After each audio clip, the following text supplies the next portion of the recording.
And we are live on the Wrestle Purist channel once again for the Thursday review. I'm not calling it the Dynamite review anymore because we'll talk about Dynamite, but like we're just kind of live and hanging out. You know, guys know how it is by now. Please like, subscribe, send your super chats if you're feeling generous, get your takes off, have a chin wag, whatever you feel like. But before we get into anything, Marcus, how you doing today, man? I'm doing great. I even got a new setup for once. Got a There's new problems with setup. my That's setup nice. for next week or two because my sister is on a ski trip, so I just commandeered her shit. I look professional for the first time in forever. Real as fuck. Damn, I was gonna try not swerve for the first 5 minutes, but that's already out the window. But I hear cost in the bag, but nah. Anyway, I had a nice little time today. It's having a great day. It snowed in Florida for 2 days straight, which is kind of crazy. But I don't know if we're in the end times or if I'm having fun. But anyway, Dynamite had both the greatest and the worst 15 minutes of all time on the same show. Even though like 85% of it, that last 15 minutes was insane. Plus, so was the first 15, which was, again, the greatest I've maybe ever seen out of the damn promotion.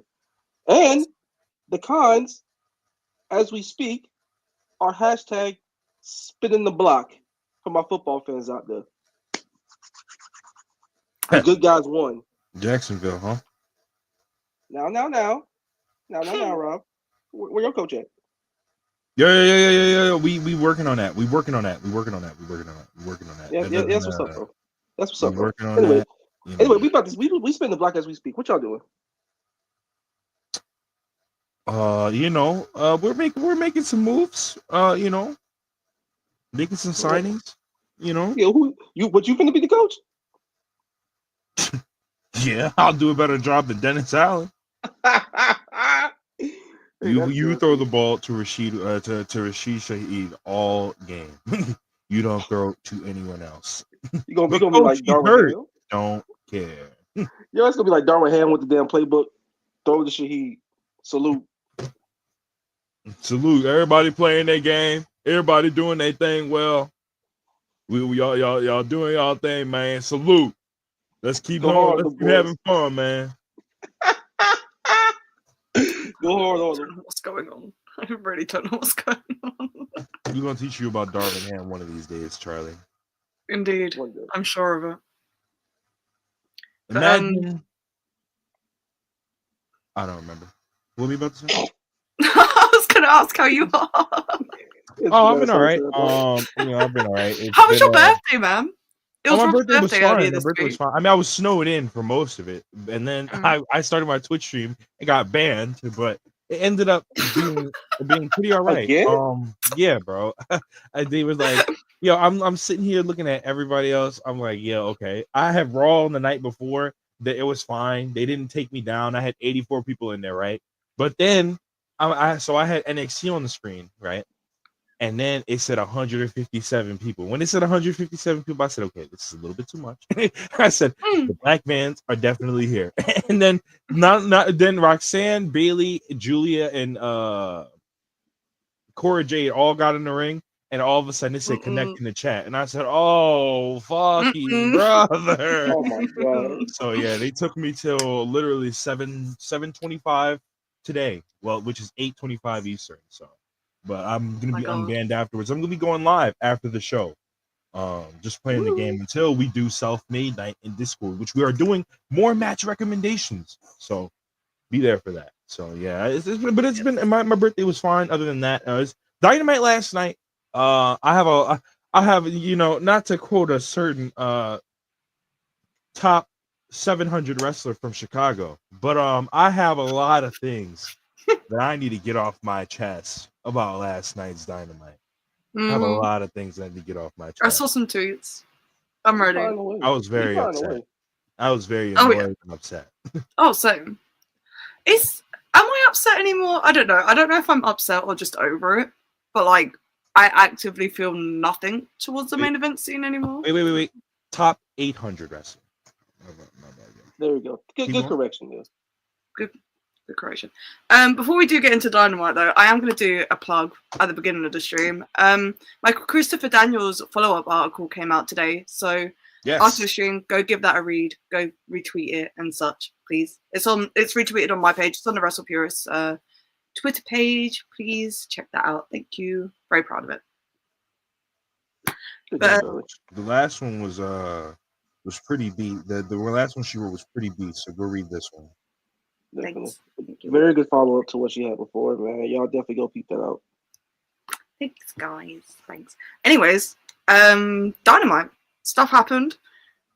We don't usually go in order, but do we want to start with the beginning? Do we want to start with like the peak of the show? I'll go on for about an hour for the beginning, so let's just fucking go ahead and fire away. Let's do it. So we started the show with Will Ospreay and Kenny Omega. Battle Cry's back on TV. Thoughts? I like it for when he's doing like TV segments and when he does matches and on TV and on pay-per-view, you should go with the theme he did for Wrestle Kingdom and for when he returns. Yes. Agreed. There's nothing wrong with the battle cry use, because it does pop the arenas, but like for pay-per-views and stuff, it should be the new theme that he had debuted at Dynasty. And he kept the pyro. He kept the pyro so fucking godly. It's so cool. It's such a peacock-ass move from Kenny, which is what he always should be doing. Just come out there and be as extra as humanly possible when you come out. I don't care if you're in street clothes doing a talking segment or you're about to go out there and wrestle for 30 minutes or even like 15 on Dynamite. Just go out there and let niggas know God is in the building. Absolutely. Because he is the god of professional wrestling. He has told us so much himself. But it was the Osprey Omega face-to-face, and this went about it. Like the actual talk segment was quite short because of Don Callis decided he wanted to get involved, but we'll get to that in a second. But Osprey basically just said to Kenny, was like, well, I'm glad you're not dead, which is, fair. He looked very English on this episode as well, I've got to say. Yeah. But I think it's because he lost his luggage on his travels. Probably. But the North Face puff jacket, a moment in time. God bless. I love that he had the puff jacket and he had the damn sleeves and shit. I was like, come on, man. I see you doing your thing. It was wearing the Gymshark joggers. It was so Essex. I don't know what was going on with his hair either, but I actually quite liked his hair this week. This was like a 7 out of 10 on the Osprey scale. I actually love how it's better than the shit he had during the C2. Yeah, it is better than the shit he had in the C2. Bro, that C2 fit. Like, it was right after the pay-per-view shit with Kyle, so we have a debate like punk gear and all that. Like, you know what Osprey does? He finds like one gear for a pay-per-view, and then for next cycle, he just keeps wearing it. Like, bro, keep it for the pay. We don't need to see it every other week on TV. It's okay. Yeah, he does do that. And the Punisher gear was so fucking bad as well. I really disliked it. So seeing that every week was. But regardless of that, I'm sorry. Okay, my thoughts. I missed the entire talking part of this segment. We were finishing up the awards part last night, the awards show last night, which I would acknowledge it if we didn't have to stop the steal for that one award. We definitely have to stop the steal for that one award. This is very much turning into a fascist country full of white supremacists. So for that one, for the last award that we talked about. So that's why I miss this first part of Dynamite. But I caught the part afterwards with the big brawl with the Don Callis family and everything. And bro, that's how you start off a TV show. That's how you either start off or that's how you end a TV show with a segment like that. Honestly, you could have started off the show with the face-to-face and ended the show with that segment if you really wanted to. With what we ended up seeing towards the end of the show, it's like Will Ospreay and Kenny Omega are literally the two main. Well, not the two, because there's also Hangman, and the Bucks. So like you have this group of guys that are clearly the main characters of it. You know what I'm gonna call them? Swerve, Ospreay, Omega. Let's see, who else can we think of? The Bucks. Who else is in like the top brass? I need 11 people right now that are in the top brass of AEW. Okay, so Swerve, Osprey, Bucks, Hangman, Omega. Takeshita. Hurt Syndicate, the Don. You could basically put the whole Don Callis in there. Yeah, to be they're like, you know what I would call them, like the hidden. They're like the hidden leaf 11, bro. Like they're like the main characters of the TV show, and you got all these supporting characters, bro. Yeah, bro, the world heavyweight champion in his group should not be the supporting characters of what they got going on in this TV show. And I'm gonna have a whole separate thing to say when we get to whatever that shit was in the second hour. But it's just like that will be the second topic because we will get to that.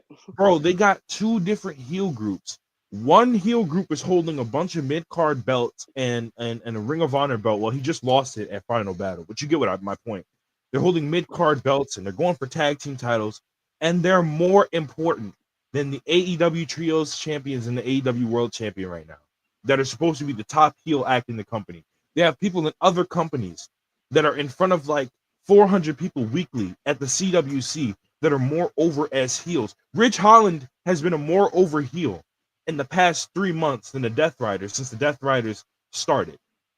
I've heard Ridge Holland get more heat than the Death Riders. And it's just like people keep quoting me, or when I say stuff sucks, people are like, oh, the heel is supposed to suck. No, he's not supposed to suck at what he does. He's not supposed to suck at what he does so bad that I'm uninterested in whatever he has going on. It's not supposed to be that way. You can do deplorable shit while people actually care about you doing deplorable shit, and not them sitting on pins, kneels, and being just like, oh, brother, get this over with. Meanwhile, the Hurt Syndicate are literally murdering people left and right, murdering tag champions, and everybody's caring about everything they do. Bro, the Hurt Syndicate and Don Callis family are doing what the Death Riders literally should be doing on a weekly basis. And the reason Hangman went back to the ring on Collision, and the fans screamed in terror because he was going back to him. I've never heard the fans scream in terror like that over somebody coming out to confront Mox, or Mox coming out to confront somebody. The issue is the reason I bring up Mox is we go straight from this. I mean, this is not a formal review by any means, but this is the start of where like my frustration comes in. This is not like a formal review by any means, but we go from that great segment with that great fighting scene into Mox rambling for 2 minutes about nothing. It's such a jarring difference. I don't want to hear your riddles. I don't want to hear your soliloquies. I don't want to hear your essays. I don't want to hear your speeches about murdering people. And the most you might go out there and do is just beat up Darius Martin and walk away. Or top the Rock and Roll Express for 2 weeks in a row. Bro, I don't care what you're tying. Well, like that visual was fucking crazy. That visual was so crazy. How are the Death Riders just allowed to kidnap these old men? And that includes FTR because they're old too. How are they just allowed to kidnap these old men and nobody did anything? When is somebody going to call the police on the Death Riders? This is the second time the Death Riders have kidnapped somebody. Are they going to get security? At least when the Wyatt Six showed up and they turned out, the whole storyline turned out to be bad anyway. But at least when the Wyatt Six showed up, Nick Aldis on the next episode of SmackDown called in extra security and called the fucking local police department to make sure no bullshit was going on in Chicago. Y'all not gonna call law enforcement to make sure that these niggas can't do. Bro, that's the thing. That's my main concern with the Death Riders. The Death Riders are called the Death Riders. Are supposed to have this aura and level of danger and violence and evil, and I don't get that feeling from them. I don't get that feeling from them ever. The only time I ever got that feeling from them was when they shut down Rampage and killed Darby, and that was pretty much it. Yes. And the Darby kill was pretty shitty, and that. Darby's been written off TV about 7 times now by the Death Riders, and it's just lost all impact. So. That tells you everything, when that's probably the most impactful thing they've done, besides when they killed Danielson the first time in All Out. That was several months ago. We're in 2025 now, and they've gone down since. And it's in a path where it's like, okay, repetitive, boring heel beat down, lather, rinse, repeat.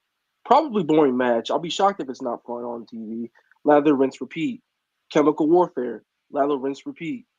Hog tying 2 old men and tying them up, doing the fucking Ray Fans Guantanamo Bay picture. Lather, rinse, repeat. That was such a Cash crazy. tied up. That has the Ray Phoenix picture. My God. My God. He genuinely was bar for bar as well. That is. Yeah, that what are we doing, man? What are we doing? Fuck all that, man. Let's get back to Osprey and Kenny, bro. Yeah, we went around the houses a little bit there. No, but that's part of it. That's part of it. You got these gods in the first 20 minutes of the show, first 15, 20 minutes of the show, doing excellent solitary confinement. I seen that one today. Solitary confinement. I see the that IWC is not a funny place, but Guantanamo Bay, commentary. Paul Catraz, that is your finest work. I'm sorry. Yeah. But no, it's like so that's like a part of it though. With the Kenny and Osprey segment, is you got these two gods going out there at the beginning of the show, rocking the house at the beginning of the show, basically taking the beginning of the show over and showing that this is what this company could be if niggas just let us do what we wanted to do. And then instead of continuing to do that, we go from that straight into the Mox angle. I could have seen more of this throughout the show. I could have said I would have much appreciated more Osprey. That's another thing Dynamite doesn't do anymore. Dynamite used to have storylines. The only time they ever did it was for the shitty Devil storyline. That was it. Yeah. That's the only time they ever did it was for the shitty Devil storyline when MJF kept going throughout the show and talking to people throughout the show. The problem with AEW is they don't want to. No, the Bucks have done it a couple of times. The Bucks did it too. The Bucks did it too. You're right. Yeah. The Bucks did it too. I completely forgot. But that's the thing. They don't want to be WWE, but you can do things that WWE doesn't do to continue the storyline throughout the show thing all the time. They barely do it good nowadays anyways. You could take that from because it is a TV show at the end of the day. A TV show it has a plot and it has a subplot. If you want to make the Death Riders a plot, I mean, I don't know why you would. They suck and can't draw a dime. But if you want to make the Death Riders the plot, you can make them the plot. But if you want to make you can also make Kenny and Will the subplot, but they shouldn't be the subplot because they should be fighting for the world title. They should be, yeah. See, that's right. This is like my big issue with how disconnected Osprey and Omega feel from everything. Because if they are the most important thing on the show, the crowd treat them like the most important thing on the show. The way they handle their story makes them feel like the most important thing on the show. And that would be fine if the world title scene didn't fucking suck. I think it's great when big talents are involved in stories that don't involve the world title because it makes the entire TV show feel important. But you can't not have the world title on TV for 5 months when Omega and Osprey are doing what they're currently doing with Takeshita and Fletcher and the rest of the Don Callis family. It doesn't work like that. No, like, it's not even like no one gives a shit about the Death Riders because it's booked poorly, it's stagnant, and it's just full of old men. Where do they keep finding these old men to be involved in the world title scene? And no offense to Jay White, he just turned babyface. They had given us they had barely given the crowd time to adjust to him being a bro. They gave him they turned him babyface and then had him get choked out by a woman like a week later. Yes, it's wild. I don't understand it. I genuinely don't understand the thought process behind this. Other than, I guess Mox is enjoying himself. Hey man, another thing the rest of us fucking on. Another thing that pissed me off. Okay, Edge, you see the Rock and Roll Express has been hogtied. You see the FTR have been. I sound like Joe. The FTR have been. Shout out to Joe. You seen that FTR have been tied up and hogtied, right? Okay, why are you standing there? Why are you just standing there? If that's me and I seen that, and then I hear the Death Riders music, I'm running out of the ring. I'm grabbing 2 chairs.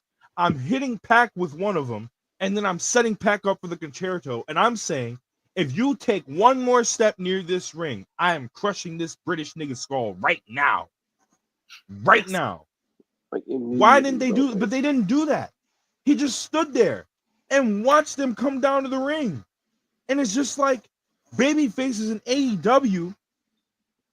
Baby faces in AEW used to be smarter than this. Yes.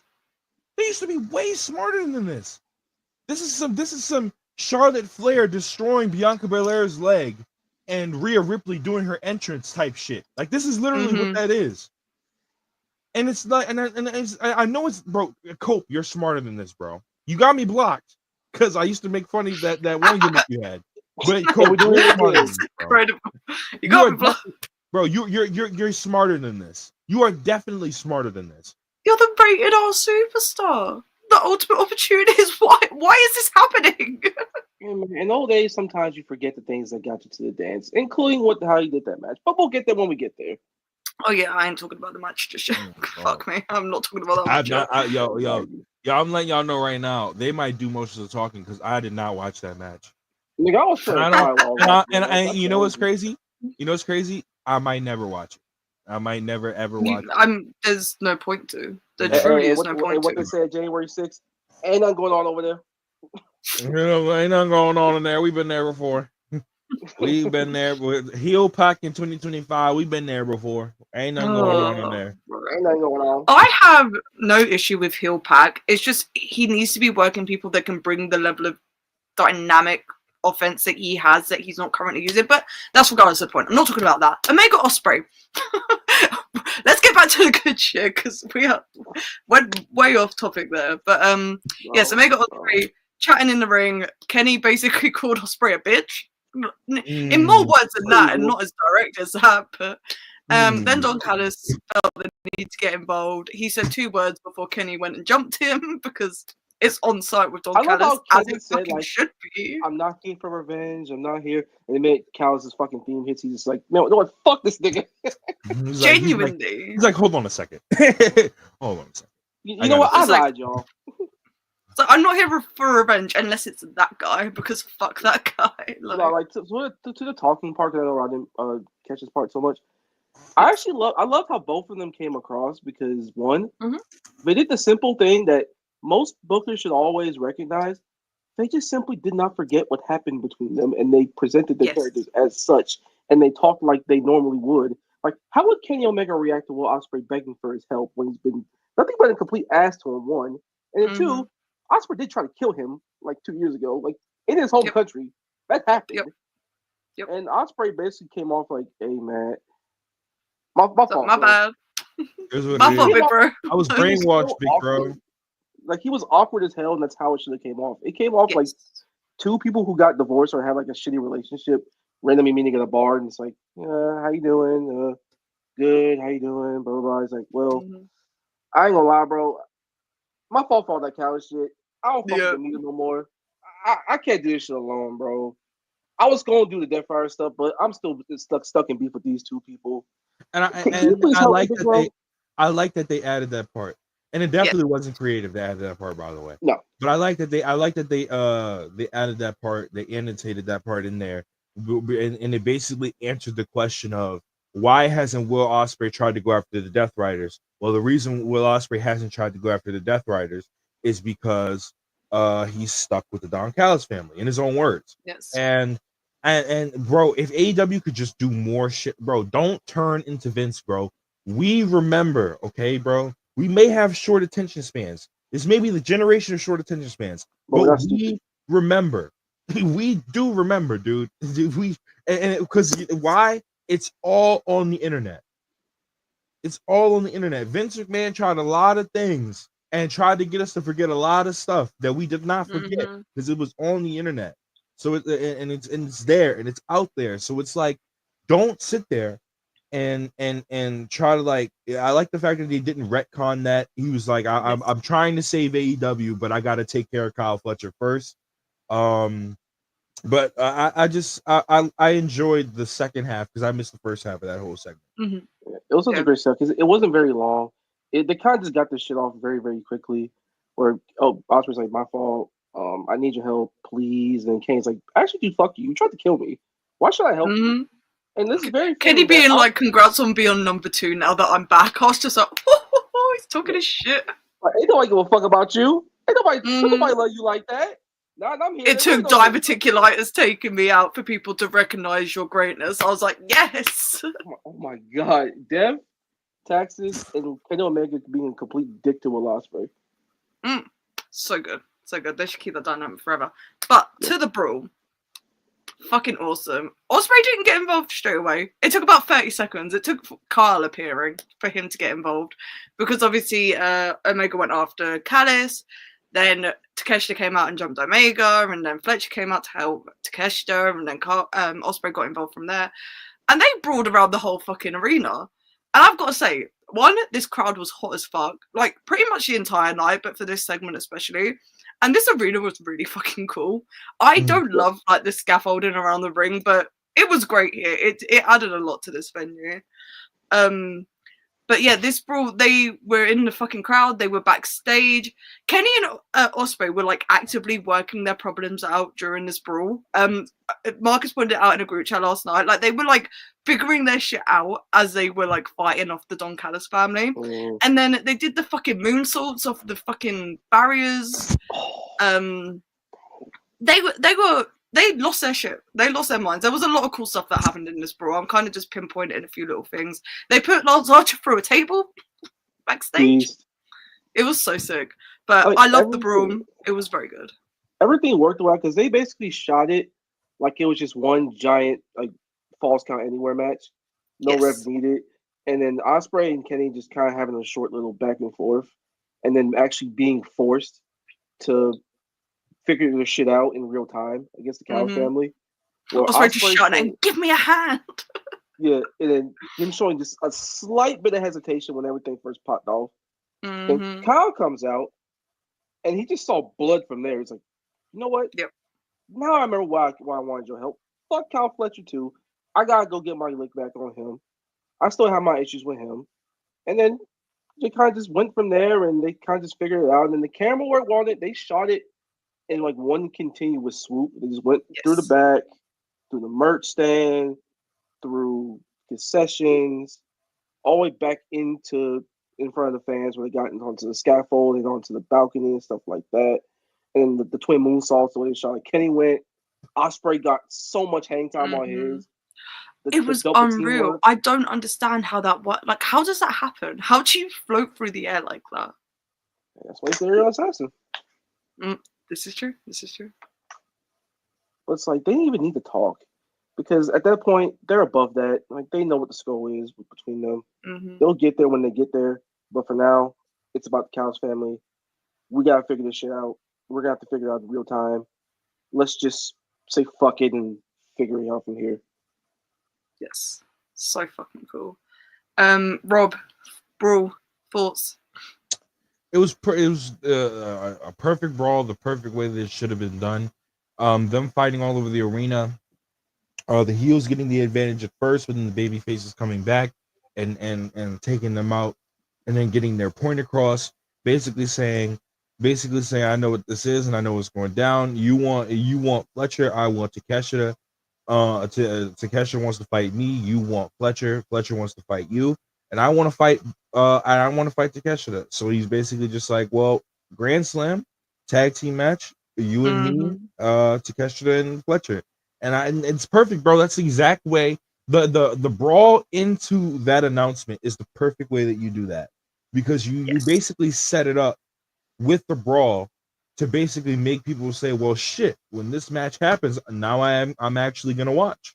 So yeah, in a way where you try to figure out, okay, it's not even like can they coexist. It's very much two people. I remember Angela put it in here in the chat.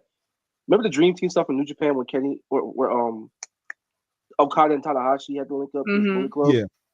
Yeah, it's kind of like this where they just kind of just thugged it out. You don't like me, I don't like you, but this is the bigger picture here. We got to just go ahead and figure it out.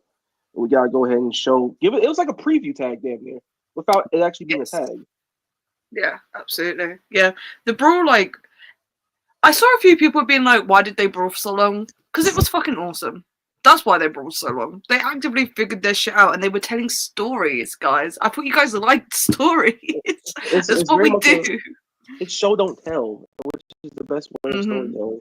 And it was much more effective than them just talking in the ring for 15 minutes. Yeah, show me something for 15 minutes. Talk for a little bit because you have to. You don't have to have a little powwow, but they're in the ring. They about that action. You got to show us how this is going to look, how this is going to work. Yes. And that's what they did. Yes, absolutely. And the match is official for Brisbane. I think it's Brisbane. I'm not lying. Yeah. I think. Wonderful. So that's going to be very fucking cool. I'm very excited for that match. That match is going to be the best thing on the show. Like, no offense to anyone else on the show, but that is by far going to be the best thing. Offense to a few people, you know. Full offense to a couple people. And Kenny gave us another great gift. The first one on television in over a year and a half. Mm-hmm. Goodbye. And good night. Bang. The fact that Osprey did it with him, oh my god. Spirit as fuck. So good. So fucking good. Give him 35 minutes. I don't care. I don't care who gets offended. Give him 30, 35. Let him go nuts.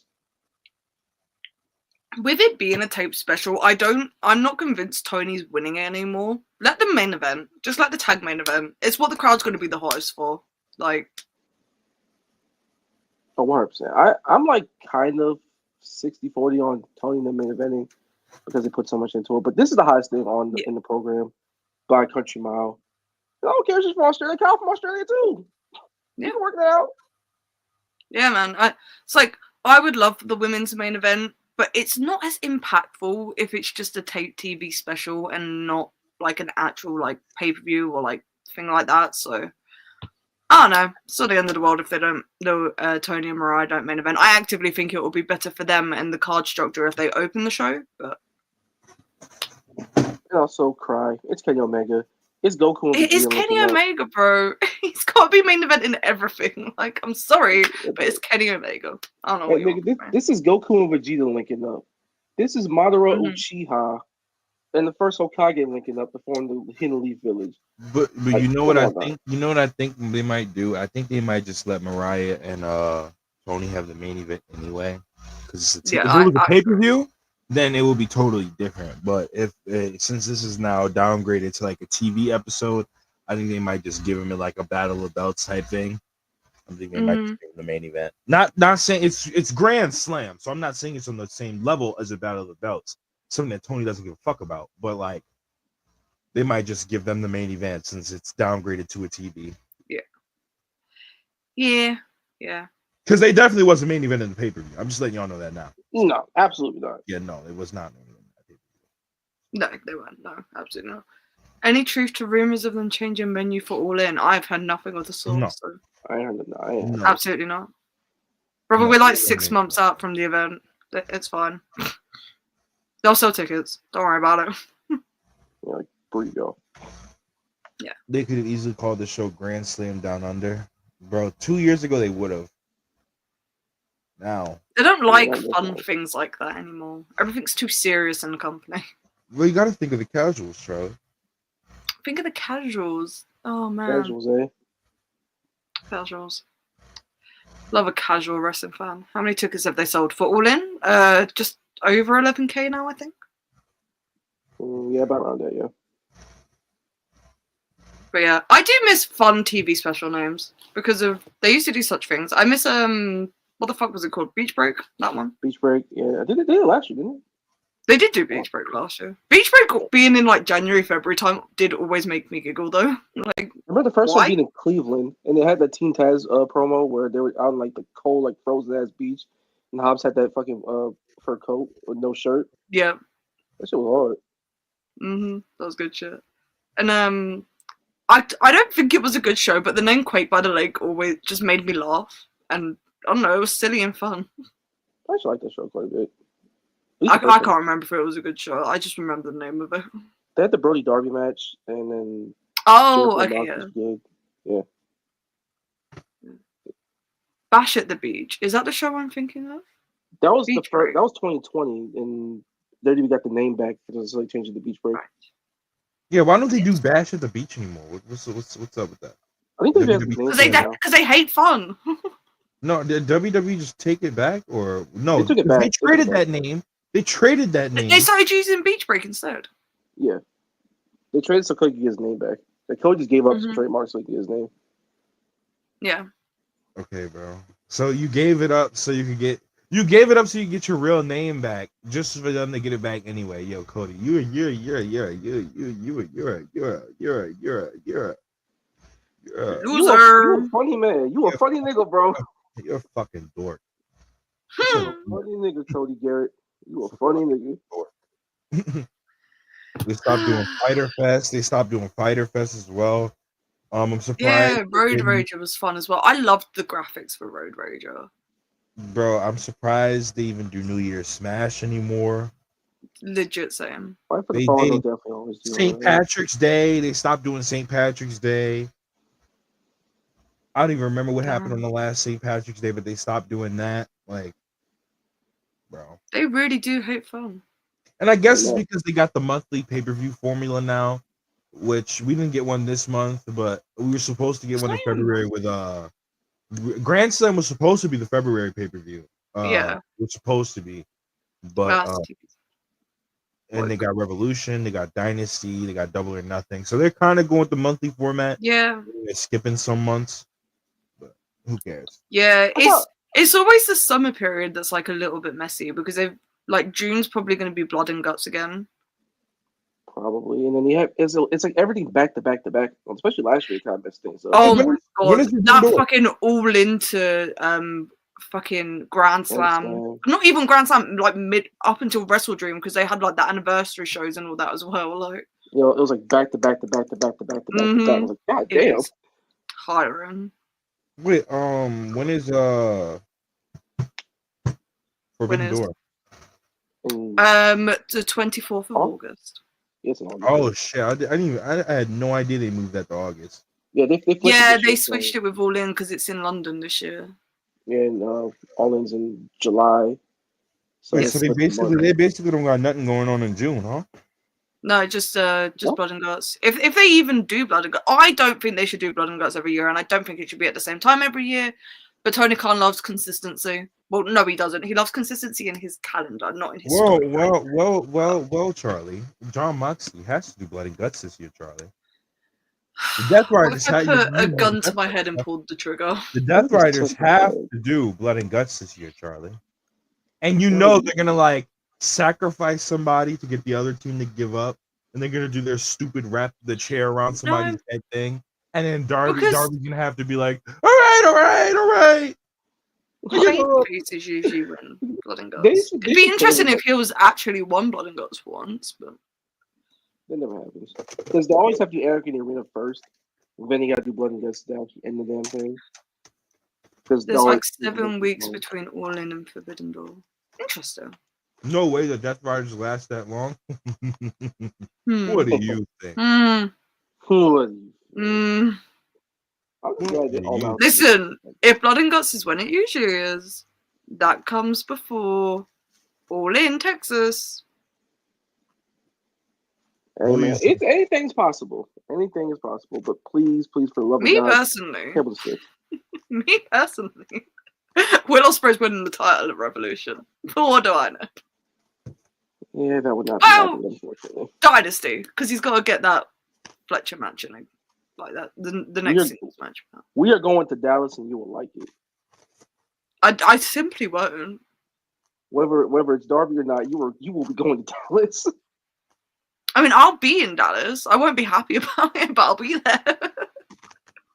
No, I will be very happy about being at All In. I just won't be happy about the fact that Moxley is still champion. But, you know, meh. Can't win them all.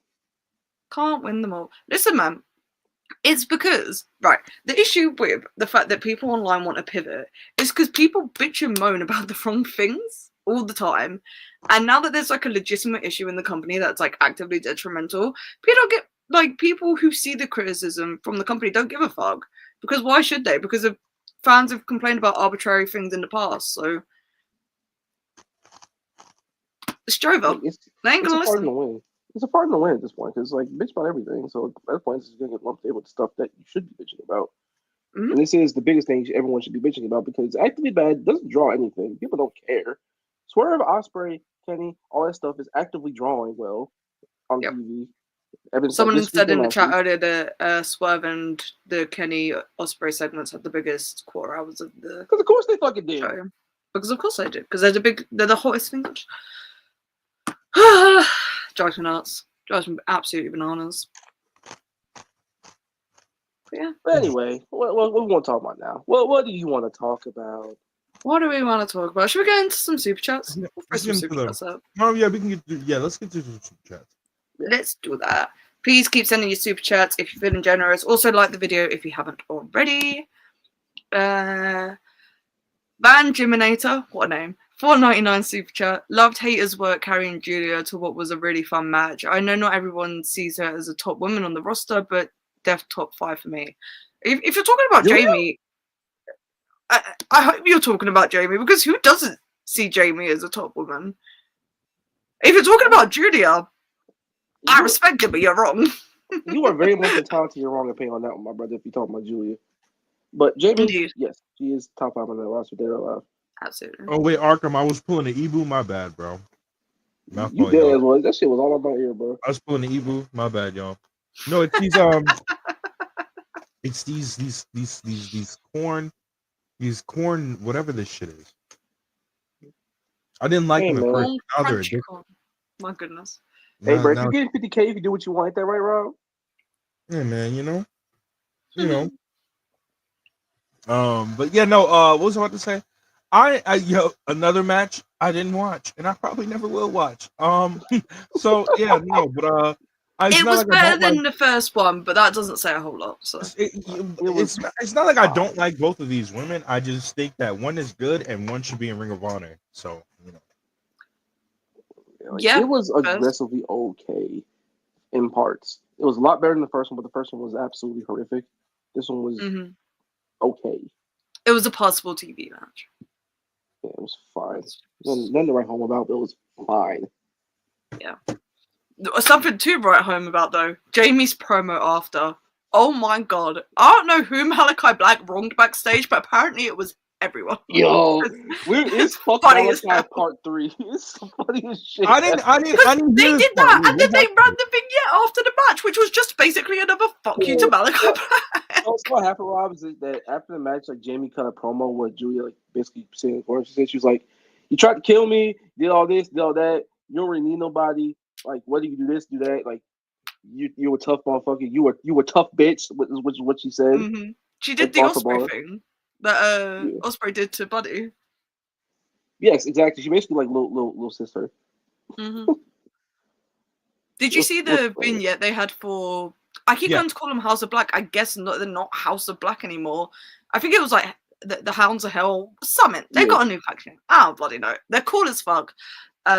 Jules, go get reps somewhere, please, because I would like this faction as a continuous thing. And if you're just going to end up as a valet, then your presentation's sick as fucking. There's nothing. You know what they should do with her? Fine. They should start a feud with her. Now the Red Velvet or Queen Aminata on Ring of Honor. They're not going to bring those two women up. Now, I promise you, it'd make her a lot better than what she got going on right now. I agree. Because that's the thing. With her TBS title feud, she didn't really face that many good wrestlers during her TV title feud. She had to face Abaddon, and she had to face on the pay-per-view. That was fucking crazy. That was wild. What? Why the fuck did people not bitch about that more? That was a crazy setup. Like, Julia's not ready to be elite in a title match on pay-per-view as it is. But Abaddon, my nigga? Are y'all nuts? Let's do their thing. It was... Alright, those making me drunk on air. Hounds of Hell or Cerebus were the two names trademarked. I assume Hounds of Hell will be more Buddy and Malik in a Buddy and a Brody thing for tags. And Cerebus thing. Yeah. We did bitch about it. Yeah, but clearly not loud enough because it still fucking happened. Listen, all I'm saying is that we actively bullied them out of a match on the first All In card, but that's neither here nor there. Dunno, $4.99 super chat. That Omega Osprey Callis family brawl being immediately followed by a Mox promo is the real life version of a hydrogen bomb vs coughing baby me. I mean, yeah, man. Factual. Bro, I'm tired of Mox saying the same shit every time. He just spouts nonsense. Welcome to AEW Dynamite. We're gonna present the Death Riders to you. Like, we're talking about building the future. You guys are not the future. You guys are the past. And what do we do? You know what has to happen with the past? They eventually they start to get old. They start to decline. They start to die. And Copeland, you might have to die for the cause of the future. Like, what are you talking about? Shut up, nigga. Shut up. Shut up. You said the same thing in like 3 different ways, bro. Like, just say these old niggas gotta go and call it a day. Shut up. Shut up, nigga. It's the same thing you said on Collision. It's literally the same thing you said on Collision. Yo, my nigga AJ, he's 2015 brain with the mic now, bro. It's sickening. Like, he wanted to fix the wrestling, which on pay-per-views he mostly has, like, outside that 4-way. And then the creative, his brain is just absolutely gone now. Like, we can't have anything. Cooked. He's so cooked. He's so we can't cooked. Have shit. And we're lucky it's not worse. Josh Barnett, we gonna find you. I promise you, Josh Barnett, we gonna find you. War Master, eh? We gonna find you. Whoever wrestles him next in a Bloodsport match needs to pull up with a gun, I'm afraid. Like, yeah, the wrestling is very closely starting to get to that level where it's like, bro, please. We gonna go through one of them niggas following one day. We're gonna go through Josh Barnett's following one day. The truth will be exposed. The truth will be revealed. Probably ain't that hard to find, to be honest. Let's be real. Hey, man. You know, John Moxley here. Black Kuzu 94, $2 super chat. 52% of fan vote, by the way. I don't know which award this is referencing because I didn't watch the rest of the results. I was also live. Y'all like awards? Y'all fuck with awards? Y'all like those? 52% fan vote. You talking about Cody? Bro, that's bots and neo-Nazis. I'm not paying attention to that vote, bro. We don't count their vote. Y'all count neo-Nazis vote when y'all count Trump's vote? Oh, exactly. Yeah, we used to punch Nazis. This is what y'all doing. Y'all letting them take over the damn platform. That's sickening.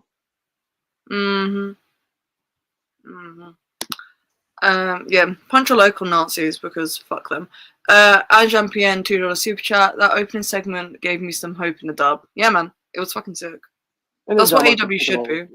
And then John Moxley, which is so fucking crazy. Which is like I enjoyed about. It's like there's a lot of good things to like about what's going on, except that. Yeah. It's I just. How many times can we say it? How many different times can we say it? Like, I'm gonna start learning how to complain about it in different languages. Maybe it'll get the fucking point across to someone. Like watching that is like having a relatively healthy body, but diabetes taking your left arm. Maybe if you say it in German, Claudia will understand. We don't want to see this shit.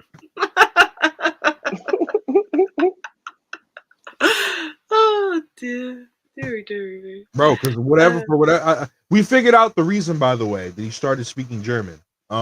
It's not because he's fallen into some Josh Barnett, into some ideologies, okay? It's because he was doing a German celebrity 6-man tag match in Germany. And that's why he's been speaking German. Now, oh my God, I don't care. They're gonna be like, oh my God, they speak German in Switzerland. I don't care, bro. I don't care. I don't care. So they don't speak German. I declared that they don't speak German in Switzerland. So they don't speak German in Switzerland, actually. You heard it here first, folks. I've never been to Switzerland, cannot confirm or deny. Adam Legend, $2 super chat. Charlie, how are you feeling about babyface Hangman? We'll get to it. We'll get to it. Appreciate the super chat. There's too many here for me to go on and rant about that right now. Bam, $5 super chat.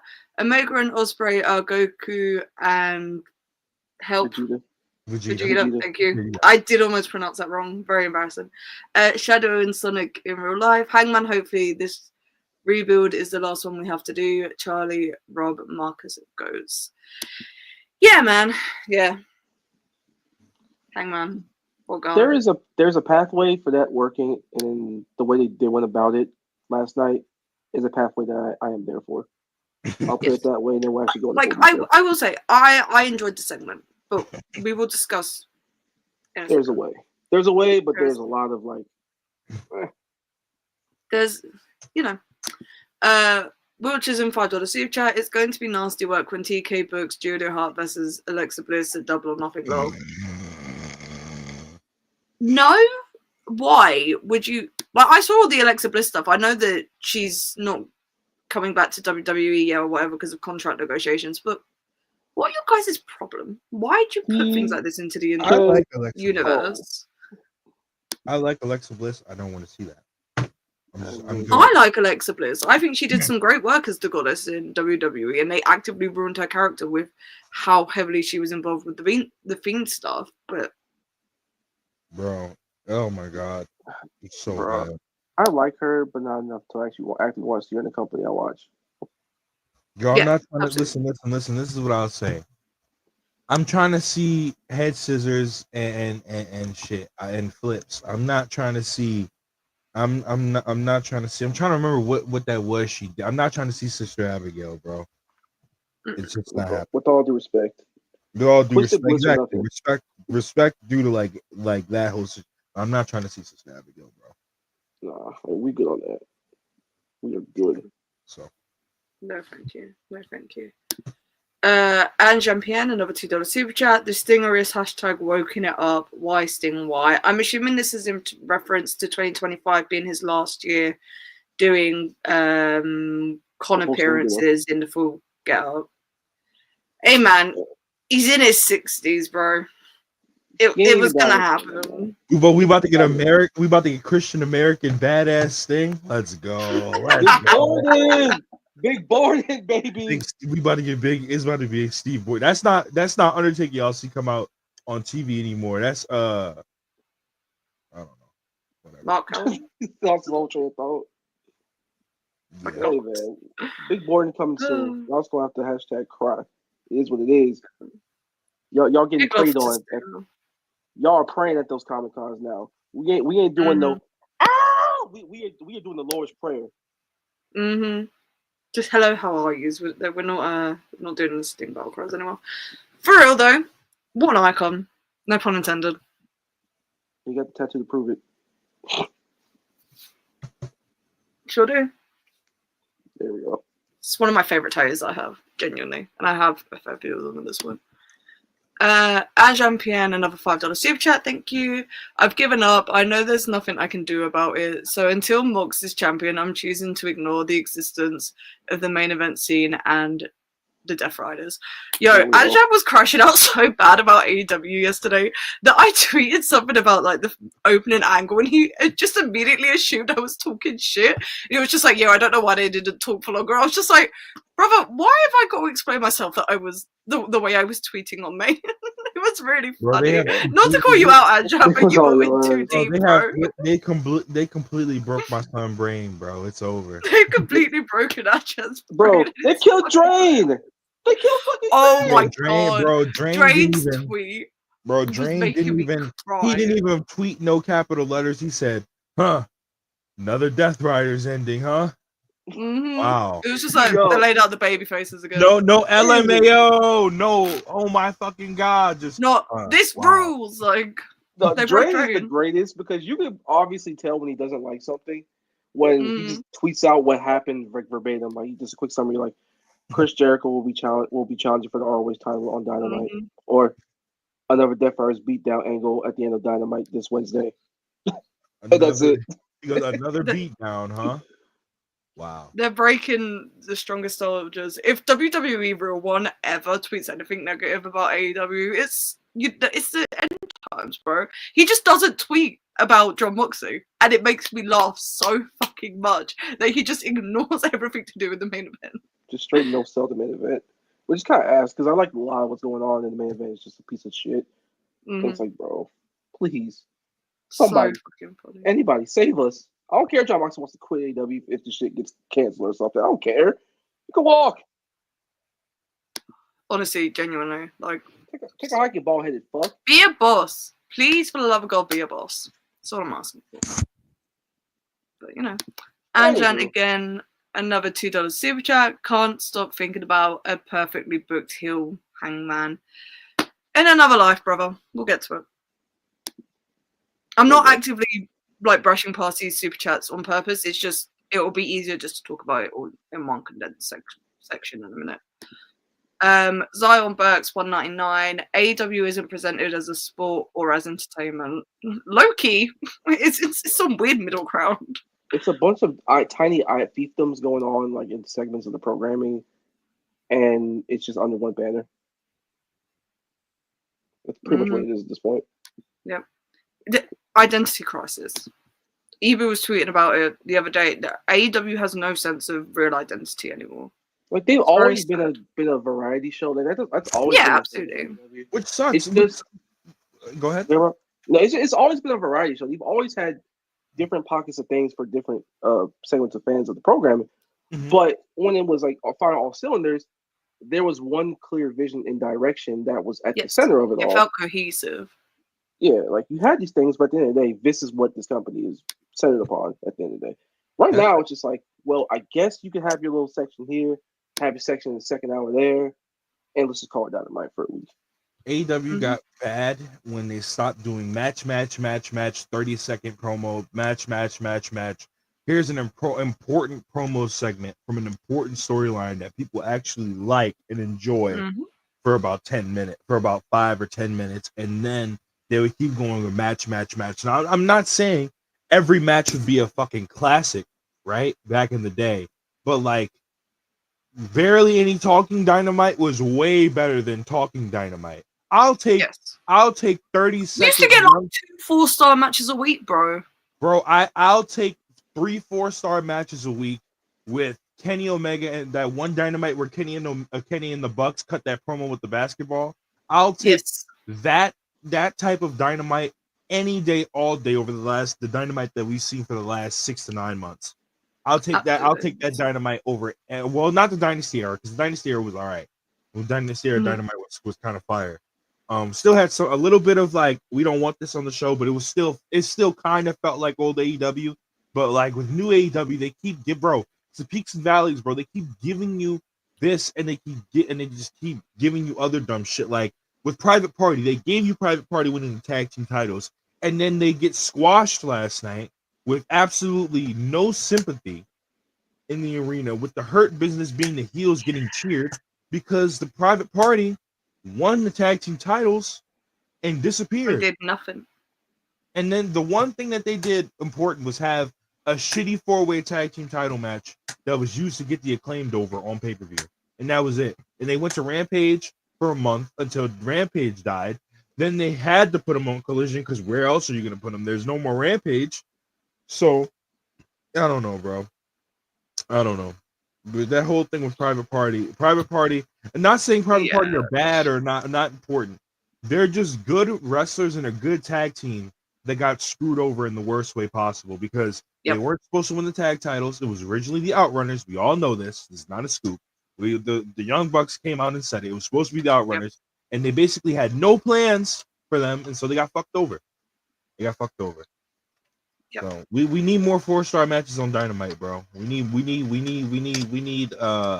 just do match graphics, bro. Do match graphic Tony is the best Tony. That is peak booking. But I don't want to get Cope versus Pac match graphic, and then they're wrestling a WWE 2008 Monday Night Raw main event. Like that's not what I want to watch. Give me Swerve Ricochet 3 weeks in advance while having like really cool like storyline progression like going on the way there. Mm-hmm. Why didn't Pac hit a Poison Rhino on Edge last night? Like, where were the flips at, my nigga? Where were the moonsaults, nigga? Where was anything?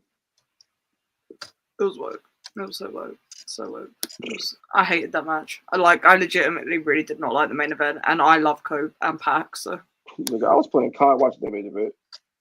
Genuinely. Bro, and then not only that, but remember Marcus when the Jaguars used to win. And they used to be like, yo, Dynamite about to be fired. Nigga, the Jaguars would win, and Tony would still come out and be like, here's the Outrunners. And we'd be like, okay. I was like, brother, go back to this. Like, if we ever get to a Super Bowl one day, which God hoping we do, I need you to put the craziest shit of all time, nigga. Call, like, Nakajima out and say, bro, please be a normal person. I will give you Hangman Page on Dynamite for 20 minutes. Why the fuck not? And he'll do it. That'd be so sick. That'd be so fucking sick. Gold. Yo, David Finley, I know you had that match against Hangman a couple years ago down my wasn't that great. Yeah. But you are much better now. Yeah. Let's run it Forbidden Door. Let's run back that Brody King. I will, you know what I will say, since we're on the Dynamite review, you know. Now we sure are. You know, I will give Charlie this, right? I didn't see it at first. at first. In 2023, he was still bad. But Well, 2024 going into 2025, David Finlay has improved a lot. In 2023, he wasn't doing 3 Dynamitors in a row on 7 foot tall. I just saw the vision that no one else saw. What was the vision, Chuck? What was the vision, Chuck?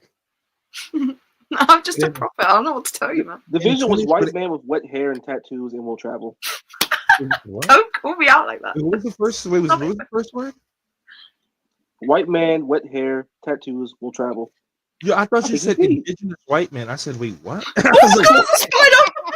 What? I'm sitting there like, sorry, there was a spider. Are you okay? No, I really don't like spiders. What's going on? You get attacked and shit? He just biting you and shit? No, it didn't bite me. I just flung a spider across the room and I don't know where it went. Wimp. Sorry, chat. Sorry. I panicked a little bit. So I was kind of back there chilling, you out here like, tighten up. I glanced and there was suddenly a spider crawling towards me and I panicked. I will be right back. I'm going to see where that went and get rid of it. Continue with super chats. I'll be right back. What was going on? Gold. I'm about to read the super chat, but what was going on when I tweeted this? Why you lost to DPW? What was going on? What was happening? I don't remember what was happening in the ring when I tweeted that. I think it was one of the MJF or Jarrett promos. I think that's what it was. I'm about to say because it was 8. It was not. Let me go back to the VOD on YouTube TV because it was 8:47. So let me see what's happening. But a gold 9.99 Kenny and Osprey versus Fletcher Takeshita is going to be a movie. The hashtag Dragon Ball Z vibes hashtag. We are done with Renee Paquette. I mean, Dean Paquette. Excuse me. Yes, we are done with Dean Paquette. It's over. Renee Paquette. We're done. But Dean Paquette, we are done with Dean Paquette. Indeed, you can stay, but your husband got to find a place. That's why I tweeted. That's why I tweeted. This is why you lost to DPW.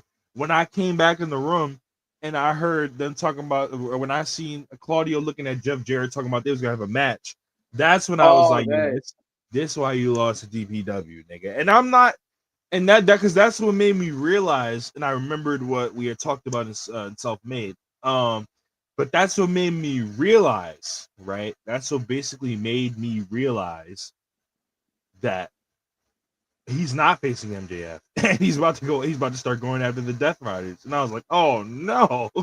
I was like, oh brother. Fucking monkey's paw of a situation, but they can't. I don't like to skip super chats, but I guess I'll just get to this one and get it out of the way so I don't have to like address it later on. I seen Johnny Bernie, you seen this posted the recordings from the Discord. I'm not gonna like sell it too much, but I'm just like, you're paying to do it. You're paying to do this. You're spending money out of your own pocket to do this. Like I don't understand it. But that's all I'm pretty much gonna say about it. I'm not gonna like oversell it, but like who cares? Like whatever. It's if you want to pay your money to do that, bro, you go ahead and do that. You're paying money to hear about stories from 3 years ago, by the way. So it could be going towards child support, could be going towards your groceries, but you're paying us. I know you was able to pay your rent this month. Van Jiminator $4.99. Loved haters where we already went through this. We went through this one. Dude, are you good? This one. No, I didn't unstar them. I usually unstar them after we go through it. Black Yakuza 94 $5. They talking about Malachi. No, because I had skipped a bunch of super chats to basically get the one about the yeah. By the way, yeah. They're talking about Malachi like he was King Von. What was he doing backstage? Malachi, we're gonna do this 6-man tag team match, the 6-man plunder match to end this feud. You gonna let no? Oh well, I'd much rather do a steel cage instead. Oh well, fuck. Oh, escape the cage, by the way. And it has to be escape the cage. It's not a regular cage match. It has to be escape the cage. So yeah, if you basically take from that innuendo, if you take from that innuendo of me basically saying that, then you'll understand what's going on with Malachi. Will Chisholm $2. Roman cooked because Wait, Sorry. what? Wait, Roman's cooked because don't Will. Because Will, you gotta Will. You gotta use English. Wait, Will. Oh boy. Like, Come on. Child left behind generation, but we can read. I can't No, do this. I'm trying to make this out. I'm trying to make this out. Will Roman cooked because trying. Mox is. He was. Oh, I think he's saying he wasn't trying. Roman cooked because he wasn't trying. Mox is. Oh, okay. That's what I get. That's what I get. Okay. That's what I get. Okay, I got. Let's type that in next time, please. Danny Kwong, $5. Hot take: Hurt Syndicate can revive the tag division because creative is actually behind them. Private Party deserved better though. Yes, no, that's what we were talking about actually. Which I guess we can talk about. This gives us the opportunity to talk about the Hurt Business segment and them winning the tag belts last night. I like the fact that they won the tag belts at this stage because all due respect to Private Party, all love to Private Party. This reign wasn't working out, and it's not their fault at all in the slightest. But it was about to be 3 months now, and it was just like they're having collision matches with Action Rush, and nobody gives a fuck because they basically fucked them over creatively to the point where nobody cares about them. So it's just like this could be a way.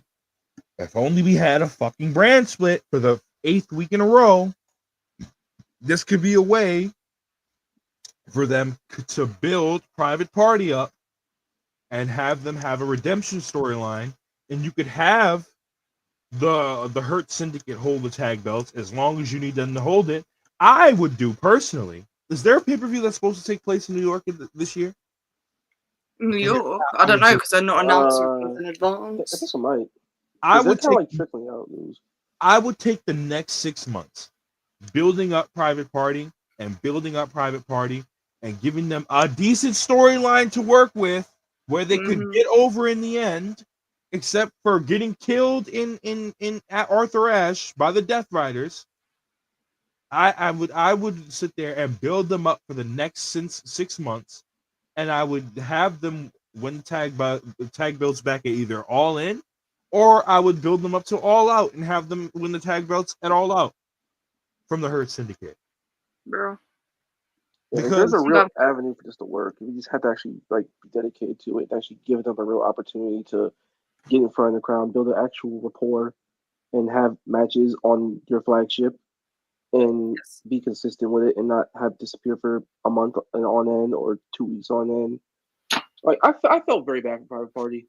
Her Syndicate winning was what it was because they're just red hot right now. You strike when the iron's hot. And the match was very good. And there was a level of carnal violence that hasn't been seen in this tag division ever, even when it was good. So there a brand new element to it, and it does solve a big problem with the Hurt Syndicate. It's not really a problem, but if you're going to have Bobby do singles, we love Bobby to death, and he's great. But he's not going to lose matches. Like, that's just not going to happen. So this is the point where it's like he's won 35 matches without a loss. He should be getting a world title shot, but it's not going to happen because he's going to win that most likely too if they actually book it. So it's like, okay, let's just stick him in the tag division with Shelton so they can just run roughshod over that or help be a part of the solution for that. Have him to be a kick-ass power tag team. Have him have kick-ass matches with Buddy and goddamn Brody when the time is right. Or even Gates of Agony if you want to do something with them. Circle back to the Private Party stuff again. Hell, anything. Have them be like the dominators of that division. And no one's going to... They should beat the Young Bucks when the Bucks come back as well. Yes, that too. Babyface Young Bucks versus the Hurt Syndicate. That would be pretty awesome TV. Matt Jackson bump him for Shelton Benjamin. Sign me up, bro. I'm so there. Locked in. Yeah. Yo, he deadass might take a German to the outside. Oh, yes. Yeah. That nigga Bobby was so damn hyped when them belts. He forgot he was that babyface for a second. You got to hug a kid. No, genuinely was so fucking cool. Like, it was locked. That was funny as hell. Hey man, there's been face turns from heels off of winning belts before. I would just present them as faces from now on. I would actually. I said it within weeks of them debuting that they're too fucking cool to be considered heels by the live crowds. This is the second time that you've had the Hurt Business and an entity. And yes, I'm comparing the two because they are as bad as each other. This is the second time because you had the Hurt Business and you had Retribution the first time. Yes, I'm comparing the Death Riders to Retribution. It's that bad. Hey, man. It's that bad. I ain't wrong. You had and why don't you have the Hurt Syndicate at some point during this year, because this is gonna last half the year, be like, actually, Dynamite is not the Death Riders show. The Death Riders, they said, really, you to equal Slapjack? Come on, man. Come on, man. Come on, man. Come on now, man. Come on, man. That's fucked up, man. Claudio is Dijak because he's actually good, and who's Wheeler? Not Wheeler. No, Wheeler's Slapjack. Marina. Who's Mace? Mox? Mox would be Mace? Probably. And Bar's crazy. Should check. And Pac would be the Ali of the group, even though Pac is way better than Ali. He would still just be the Ali of the group because he's the only actual good wrestler in the group. Who will Marina be? Well, what was Mia Yim's name? What was Mia Yim's name in the group? I forgot. I can't remember. What was Mia Yim's name in Retribution? Fuck, man. It started with an R. It wasn't mentioned because that's like her name now. Let's take it forward. Reckoning, yes. And Marina Shafir is Reckoning. So the death Retribution, right? So you can have the Hurt Syndicate, right? You can have the Hurt Syndicate and you can have the Death Retribution at some point this year. But I forgot. Mox doesn't like. Oh, I'm not gonna say that because people are gonna think I'm being serious. Never mind. I was gonna say Mox doesn't like working with blacks, but people are gonna start taking me serious. Hey, you think does Mox like tag team wrestling? No. Did you see them tags with FTR early this year? No. Pretty bad. 4-3 quarter from 2024, Dave Cook. But yeah, there's a real pathway for this division to be faced with the Hurt Syndicate at the top. The Murder Machines build them up when they're done with the whole Callis family versus Kenny and Osprey thing. They could be just some fire ass big man tag wrestling, which they've never really done. It's not a pathway the division's never really explored yet. And no, it's not. Really a lot of it was spent, like, a lot of the division was built off of the fact of, like, the Bucks and the Lucha Brothers and teams like that. So it's always been a very dynamic division. It's never been, like, a host tag team division, which I honestly think is very exciting for them to build on stuff like that. So yeah, they look at the fucking Miracle Violence connection out there. It was crazy. Mm-hmm. And it's a good dynamic for Bobby because we all love Bobby. He has a certain way of working. Shelton, everyone thought he was fucking done, and he came to AEW, and all of a sudden he's working the fucking house style of the company. He looks great doing it. It fucking rules, man. It fucking rules. And he's a power guy too now. Come on. God, the thrust kicks are so fucking cool. No, I really did love the match. I thought the match was very good. I do feel for Private Party quite a lot because they deserved a better tag reign, and hopefully AEW will rebuild them, and we will get another tag reign from them. I am very confident they will. And no, I don't mean when I say rebuild of Private Party, when I say rebuild of Private Party, I don't mean beat MXM. I don't mean beat the Outrunners. I don't mean beat the Iron Savages. I don't mean beat any of these shitter tag teams. I'm talking about real tag teams that actually have matter and important. The fact that they never got that one-on-one clean victory over FTR is fucking crazy to me, by the way. Stupid as fuck. The storyline should have been, especially since they were in Jersey for which is close to New York, for fucking Full Gear. It should have been FTR turn on the Outrunners, and then the FTR actually be like, but of course they weren't going to be able to turn because they had to do rated FTR when Edge came back. So what they should have did FTR heel turn, and they could have did FTR versus the Outrunner, or FTR didn't even have to turn heel.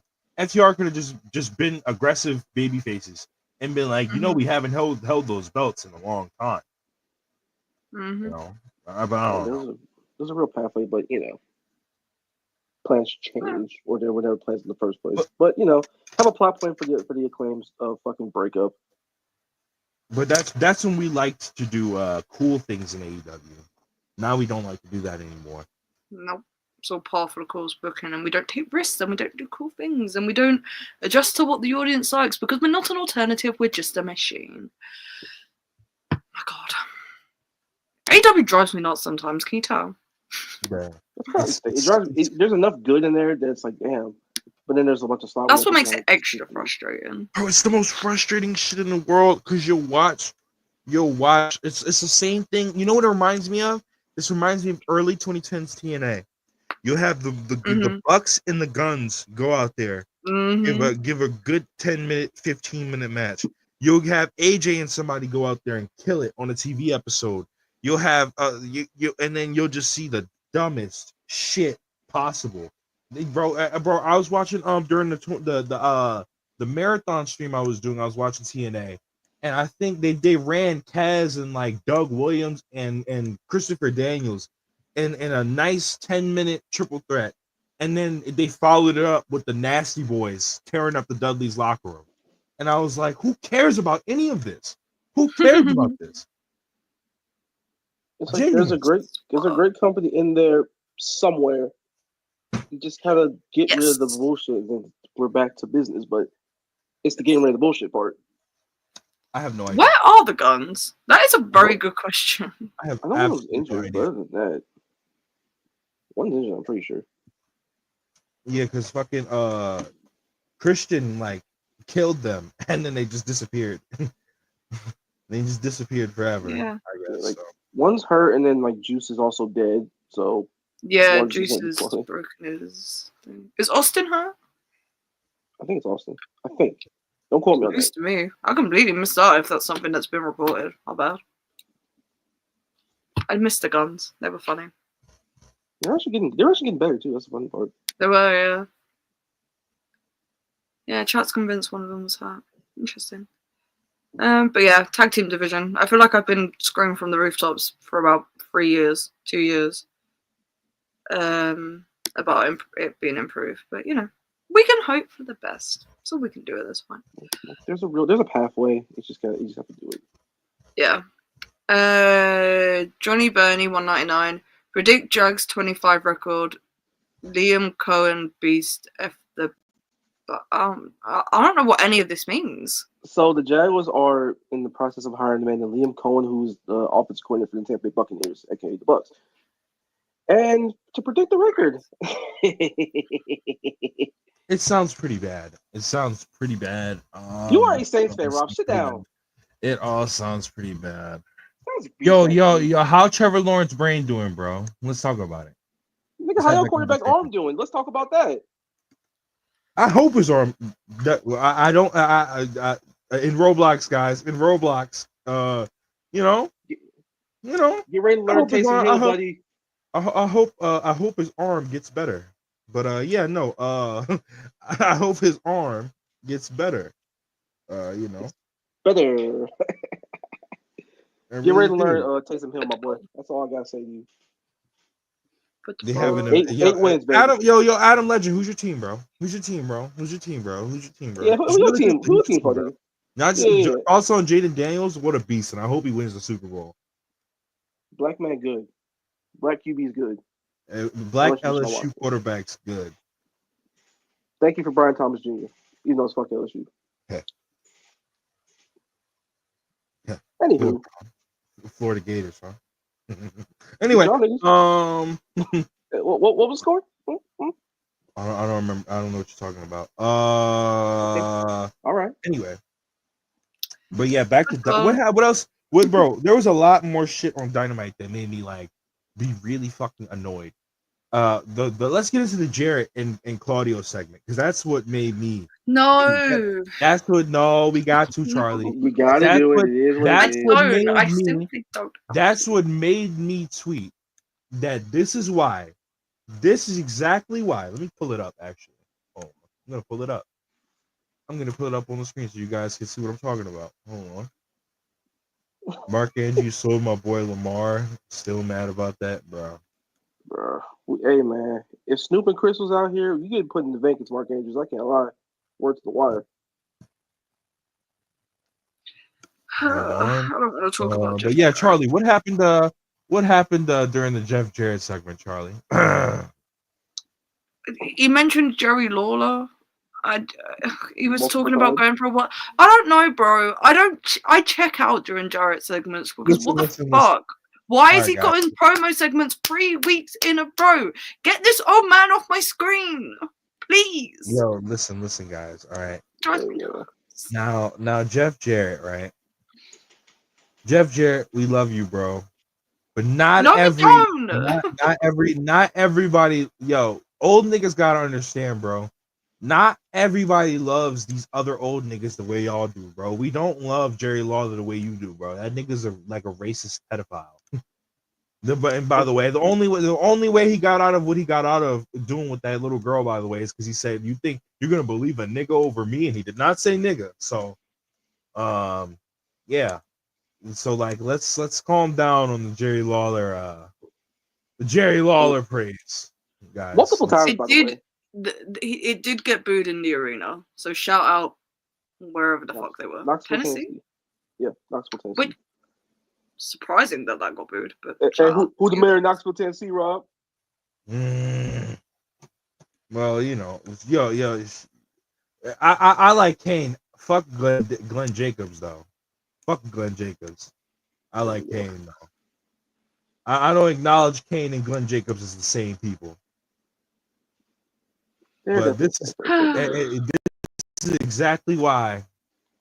This is what you saw last night is exactly why this happened. This is exactly why this happened right here. What you see on the screen. You see that? This place is crazy. You see that?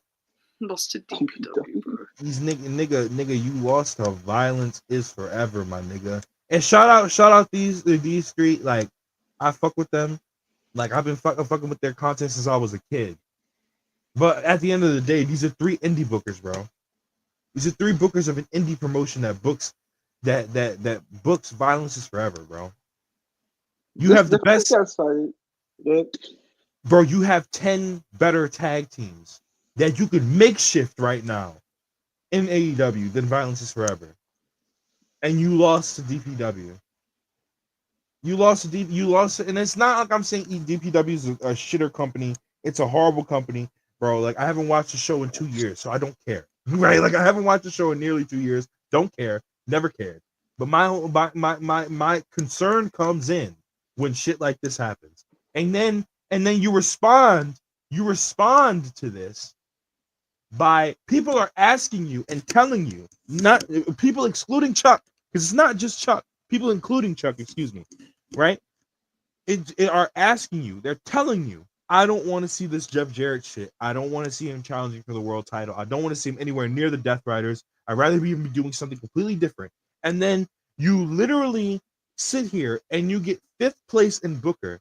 You get put behind Shawn Michaels, and Shawn Michaels, right? While I enjoy NXT, I'm an NXT guy, right? NXT last year was pretty bad. Mm-hmm. A lot of the time, NXT last year was pretty bad, and you still lost to NXT. And then you go out, and then you still lost to Suriism. Now, I'm not saying Suri should have lost by any means. I'm not shitting on what Suri got going on with Suriism. But you are about to be damn near considered a mainstream company. Mm-hmm. You're about to be considered a damn near a mainstream company. And you're losing to companies that niggas barely watch, that a certain subsection of an audience watch. That only runs like ran like 5 times last year. And then and then you follow it up and you respond with, yo, I got y'all. What if I did Claudio Castagnoli versus Jeff Jarrett this week? But Tony, we don't want to watch Jeff Jarrett wrestle. Tony, we don't want to watch Jeff Jarrett have 20 minutes on the show. I think you do. I think you do. You'll get it and you'll like it. Cry. Hey, the fact this got cited in Tokyo Sport is also the funniest part about this entire poll. Bro. Bro, and then y'all got Japan laughing at y'all. Y'all got Japan laughing at y'all. Japan is taking Japan as the folks over there, not over there, but the folks in Europe would say they're taking the piss. Japan is taking the piss. They're taking the piss. Big ass piss on. They're laughing at you, my nigga. They're like, damn, we better than AEW? Shit. I don't know. Shit. I kind of knew that one. Y'all see what Big Siri got going on? Y'all see what Sun guy got going on? Bro, fuck up, and have New Japan do some bullshit this year, and you lose to, and they somehow get ranked, and you lose to New Japan, Pro Wrestling. Yo, Tony, bro, this shit's gotta stop. We don't want to see this. We don't want to see this Jeff Jarrett shit, bro. I love Jeff Jarrett, and you're talking to a guy. I'm a Jeff Jarrett mark, bro. I've been forever. Mm-hmm. I love Jeff Jarrett. I would much rather see him doing anything else with the world title right now. See, the thing is about these legends that people have to understand, and the thing that brokers have to understand at times, they're good in pockets, in vacuums. Use them wisely. You use Sting like pretty flawlessly to the point where it's like that was probably the best use of him since like 1992, arguably. Jeff Jarrett is not on that level. No. Jeff Jarrett is a man that was around long enough to be considered a legend because he had a long ass career. He was on American TV and had his own company for a while and gave himself half of his world title reigns. Like, he is fine. He's entertaining sometimes, but you gotta rein it in. Because if you give Jeff Jarrett an inch, he'll take the goddamn football field. Yes. And do you remember anything in the promo except for Jerry Lawler Good? No, you don't. No. I think he tried to retcon some of the shit he said last week, but I actively don't remember because he mentioned Jerry Lawler in the first 30 seconds and I checked out. Hold on. Someone said, did you forget Sting? I said, no, I didn't forget Sting 97, but I think Sting 92 was better because I love WCW 92 a lot more than WCW 97. Plus, the ending of that stuff with 97 with Sting sucked. So there's that. And I was born in 97, motherfucker. How did I forget that? Anywho, Jeff Jarrett, I'm just glad they're not doing MJF with him very long. But I don't need cardio match involving the world title to get there. I don't understand. You know how bad I had to get so that pipeline to put out a whole report saying no, he's not winning the world title. People, relax. That tells you everything. Like, that doesn't have to be said, but people are so afraid of this being a thing that it kind of has to be. Which, well, Tony Khan loves a fucking glory run, so it wouldn't have surprised me. At least Brian Dempsey could still walk. Jeff Jarrett's like 60 years old. But goddamn. It's just, please stop putting Jeff fucking Jarrett on my TV. And then they're not, because he's wrestling next week. He's facing Claudio. And I get that in areas of the States right now that he's going to get pops in. But the story and the promos and the amount of TV time, none of it's just, why do I have to see it? Send him out in a dark match. I don't give a fuck. Bro, it's not even that.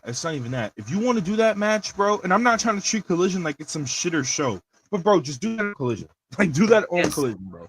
At least you don't do it on the fly. That's the problem. There's shit that, if you want to do certain things, do them on Collision. Don't do certain things that people are literally asking and begging not to do on Dynamite. Mm-hmm. If you want to do that shit on Collision, if you want to treat Collision like it's your 2014, 2015, early 2016 SmackDown, where it's like a glorified Dynamite clip show, and you could have a couple decent matches on there, and you can do whatever the fuck you want to don't want to do on the flagship show on there. That's fine. Just don't do it on the flagship show. Mm-hmm. You're continuing to do it on the flagship show that people are asking you not to do it. Oh, chat. Tell Rob. I keep forgetting when I put pictures up, put the overlay back on.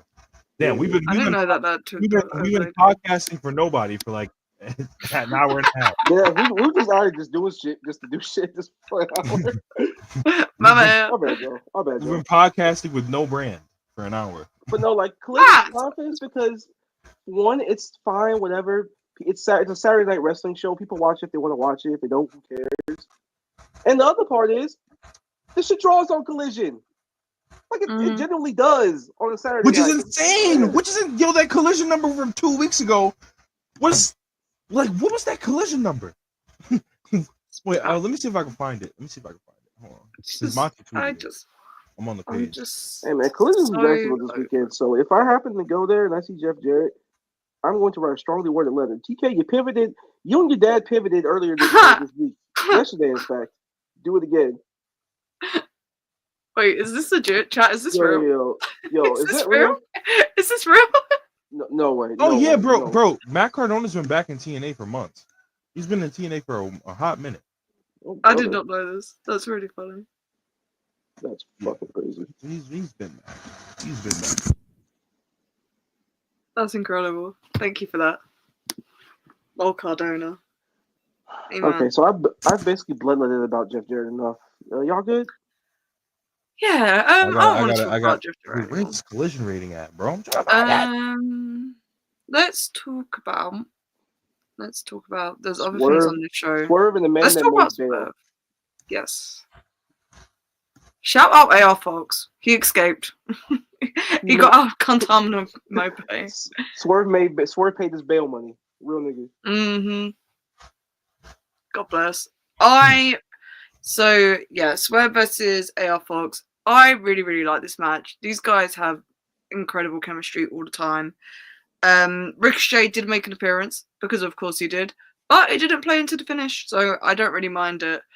And I just want to touch on real quick, like, Swerve and AR Fox had a bit of a moment after the match, so fingers crossed, we will be seeing more of AR Fox on TV. Please, for the love of God. AR Fox is so fucking good at what he does. I want to see him wrestle more.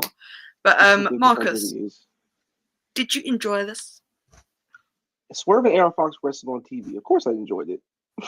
Bro. It was smooth. They had counters to the counters. Those Swerve likes to do the whole uppercut to the back. AR got out the way on that, did his thing.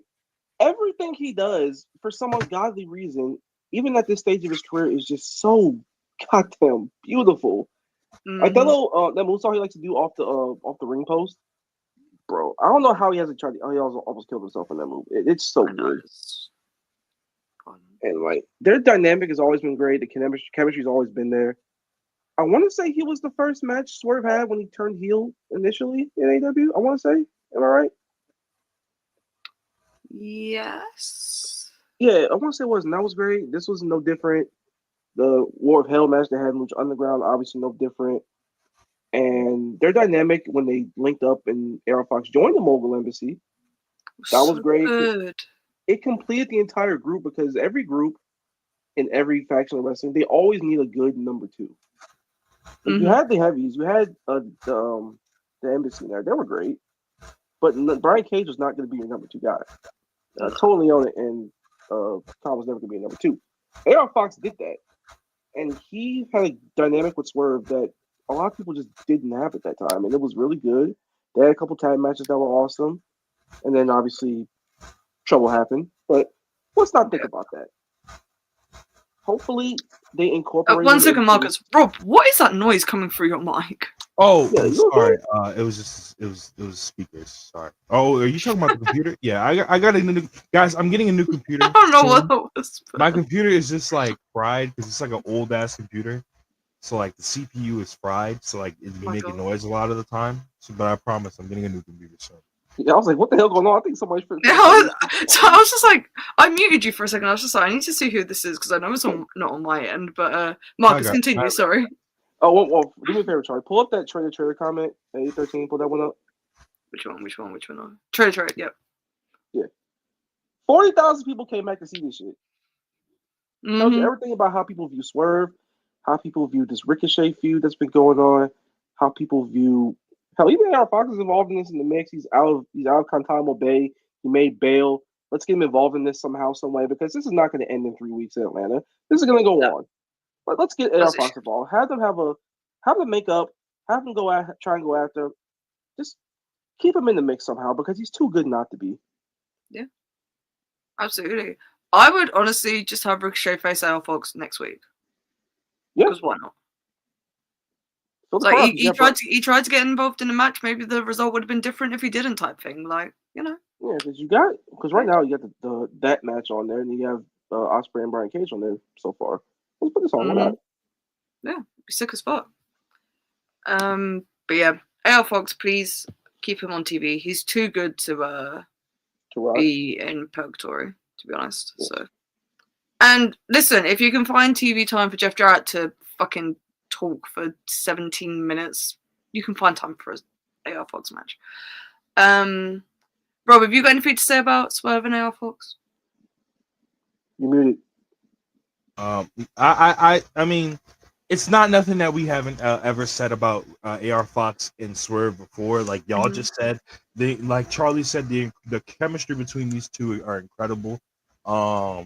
If you have not, I don't know how you've never seen the Hell of War match, but if you've never seen the Hell of War match, then go watch it. Definitely. I watched it on my stream a couple weeks ago. I think we watched it in Discord recently, if I'm not mistaken, Marcus. Yeah. So if you've never seen the Hell of War match, I advise you to go watch it. If you have watched it, go watch it again, because I watched it on, like I said, on Twitch like 2 weeks ago for the first time in like a long time, and I was like, bro, that shit is, it's even more insane on every watch. So please go watch that match. But I'm hoping that this leads the after the match, the post match with them shaking hands. I'm hoping that leads to something with them in the future. If Swerve starts up another Mogul Embassy, maybe. Then AR Fox can finally actually be in the Mogul Embassy and he doesn't get kicked out this time. I hope that, like, I don't know. I just hope that with but it's just like usually with AEW, right? Like at the beginning of 2023, right? Let's for example, beginning of 2023 we had good TV. Beginning of 2024 we had good TV. Beginning of 2025 we don't have good TV. And then but my issue is like with Swerve and AR Fox, again, you follow this shit up with shit that doesn't make sense, or you do shit afterwards that just doesn't hit. And it's just like, I want to watch Swerve and AR Fox be great and then be happy after the fact. You know what I mean? Or you could, bro, this being the Mogul Embassy would be so fucking fire. That's, bro, imagine, right? Imagine, I'll put this back on the screen. Imagine if you take Swerve, right? And you put Private Party under Swerve. And when you put Private Party under Swerve, you can have Swerve mentor them and take them under his wing, give them not a whole new attitude, like turn them heel. That's not what I mean. That's not what I mean at all. I'm not saying turn them heel. You could take them, you could take the Private Party, put them under Swerve's wing, and you could have Swerve them absorb Swerve's aura, so that when give them a bit of edge. Give them a bit of an edge. You could have their bro. You know how much aura Swerve would bring to a Private Party party? So much, bro. So ain't much. No party like a Private Party. And I'm not saying because the Private Party don't stop. It's like have them associated with one of the biggest stars in the company that people give a shit about, and by osmosis, they start to take in some elements of Swerve. They don't have to be heels. Don't even have to drop anything about themselves. And no, I'm not throwing all these people together because they're black, bro. Okay, I'm not doing that. It's because I think that these two entities would have aura standing next to each other. It's not because they're all black. So. Yeah, you can shoot like a quick little backstage segment on the show, on a Dynamite, or even a collision if you want to. You can have Private Party get an interview by like Renee or somebody, and then talk about the loss, and then Swerve comes in and be like, "Hey, yo, I seen what happened. Like, I know what it's like to lose a championship. Like, y'all won't bounce back. I believe in y'all. That if y'all need me, I'm right here. I got some business to handle, but I just know I'm in your corner." Type shit, like simple shit like that. Absolutely. It doesn't have to be big and expensive. Just be a little simple. Just have them associate. Just do it like New Japan does stables. Simple as that. It could really be that simple. It really and truly could be that simple. But because it's a good idea, AEW's not going to do it, regardless. But maybe I shouldn't be so negative. Maybe they will do it. Who knows? Things happen. Speaking of AEW doing things, I guess, let's talk about Hangman Adam Page, because we haven't yet extensively, and there seems to be some things happening with his character development, and I feel like I need to reserve judgment because of my initial reaction is to be like, why the fuck are we doing this now? Why are we not waiting? But I will hold my hands up and say that the segment that Hangman had last night with Christopher Daniels was great. It was fucking awesome. It wasn't expansive. It was literally like a minute of TV time, and it was really impactful. So it was very show don't tell. It was the best way to use an old nigga. He didn't take up a bunch of time. Mm-hmm. He just said what he had to say and left. Yep. And it made a real difference with the character. It wasn't about him. It was about him giving back, not taking. Yes. Absolutely. Yeah. Shout out Christopher Daniels, man. His last couple of weeks have been they've been real good. But guys, what happened before Hangman came out, guys? He just lariated. No, Charlie. What happened before Hangman came out, Charlie? What happened before Hangman came out, Chuck? Who had the microphone in the ring, Chuck?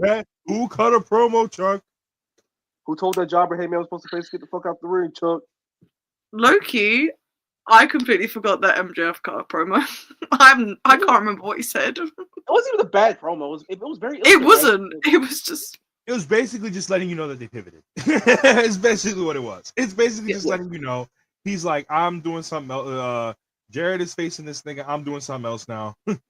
and it's very, very obvious where they're going with this story. And I'm liking the direction that they're going with this. Because Hangman would not interrupt MJF for literally no reason. So you could tell that that's what they're going with. It's absolutely what they're going with. And I'm excited about this one. Because I am cautiously optimistic. I think this could be very, very good. But I feel like Hangman could is one of them niggas that will be like, yo, don't do this lame shit that you want to do, bro. We're not doing none of that lame shit.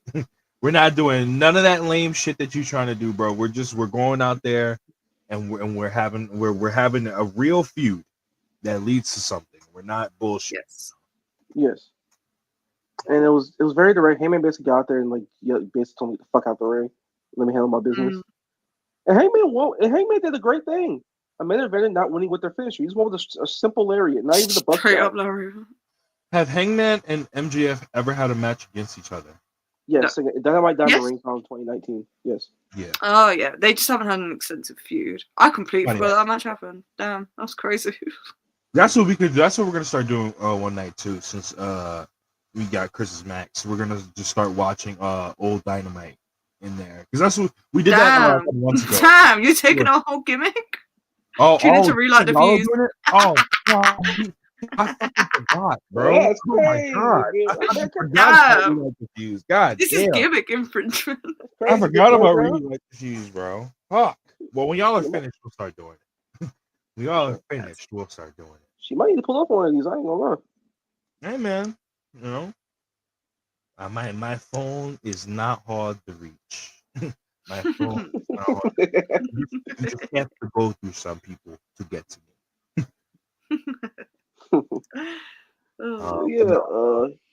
He did that. And he came back and beat that little nigga ass and did the Angel's Wings.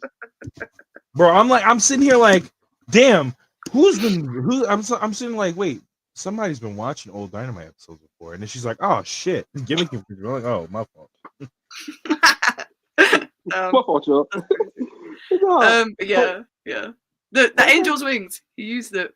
We all said it. He should just take the move and adapt and use it for himself because he looks really good. It looks fucking really beautiful. Yeah. Hold on. Breaking news. What we got? Jack Jameson is officially done with the Iron Savages. And he's starting a new group, apparently. President Ten Vance, Cole Carter, and Griff Garrison. Hey, you know who used to run those guys, right? Who was their manager before, Chuck? Yikes. What happened, guys? What happened? Why is it so quiet? Why is it so quiet? This is bigger than Tommy Invincible and GCW. Yo, I'm so lucky I fell asleep during that because I was actually like intrigued. I was actually intrigued to see who was gonna face Cardona, And then I wake up and niggas start fucking with me. They're like, it was Ricky Starks, bro. It was Ricky Starks. Nah, Ricky Starks came out. So I went and looked at the timeline. I was like, Tommy Invincible? Who? I don't know Tommy Invincible. I don't know who that man is. Hey man. Bro, they ran Cardona ran a gauntlet and it ended with fucking Jimmy Lloyd. GCW is a very funny promotion. That show literally fucked my mentals up for like several days. God. And it probably fucked up a bunch of people's mentals. I'm just starting to know it. We did it on the LNG watch along, and I don't know. There was like 2.5 good matches. Good. Okay, watchable matches. Which one of those matches were you choked? Masato Tanaka had an incredible performance, and it was just him in the ring. No one else. The ladder match also was not bad, in fairness. And the Los Desperados versus the old guys was pretty cool. Who was in that ladder match? Who was in the ladder match? Maki Ito, Rina Yamashita, John Wayne Murdoch, Drew Parker. What the fuck is the guy's name that retired? Brandon Kirk? Question mark. Can you shut up? Can we not do this? Wait, what happened? Don't worry. Don't worry. Don't worry about it. Don't worry about it. Don't worry about it. Don't worry about it. Don't worry about it. Anyways, I'm getting to see Megan Bain wrestle this Sunday, so I win. Shout out Megan Bain. She had a video package on Dynamite. Good. Back to Hangman. Yo, has Megan Bain, guys, has Megan Bain ever cut a promo? I don't think I've ever heard her speak in my life. I genuinely could not tell you what she sounds in like. Stardom. Like, let me know, because I fell off of Stardom like mid last year, so I don't know. But has she ever cut a promo? Because we were asking about that earlier today. She might have. Excuse me. I have no idea. But yeah, back to Hangman. She cut a promo when she first debuted in Stardom. There you go. I don't know when that was, but you know. Hangman, Adam Page. This heel run has been fascinating because there's been some real high highs, aka the match with Daniels, the match with Swerve, other stuff I'm sure. But there's been some real low lows, aka losing to Switchblade twice in a row and being involved in a world title scene but not winning the belt. He should have walked out with the belt, but regardless of the point. I don't love that they're doing a redemption angle, or they're seemingly doing a redemption, or like a face turn, or whatever the fuck this storyline's going to be. I don't love that they're doing it yet. But if it gets Hangman being a main character in AEW again, I'll just hold my hands up to it. It is what it is.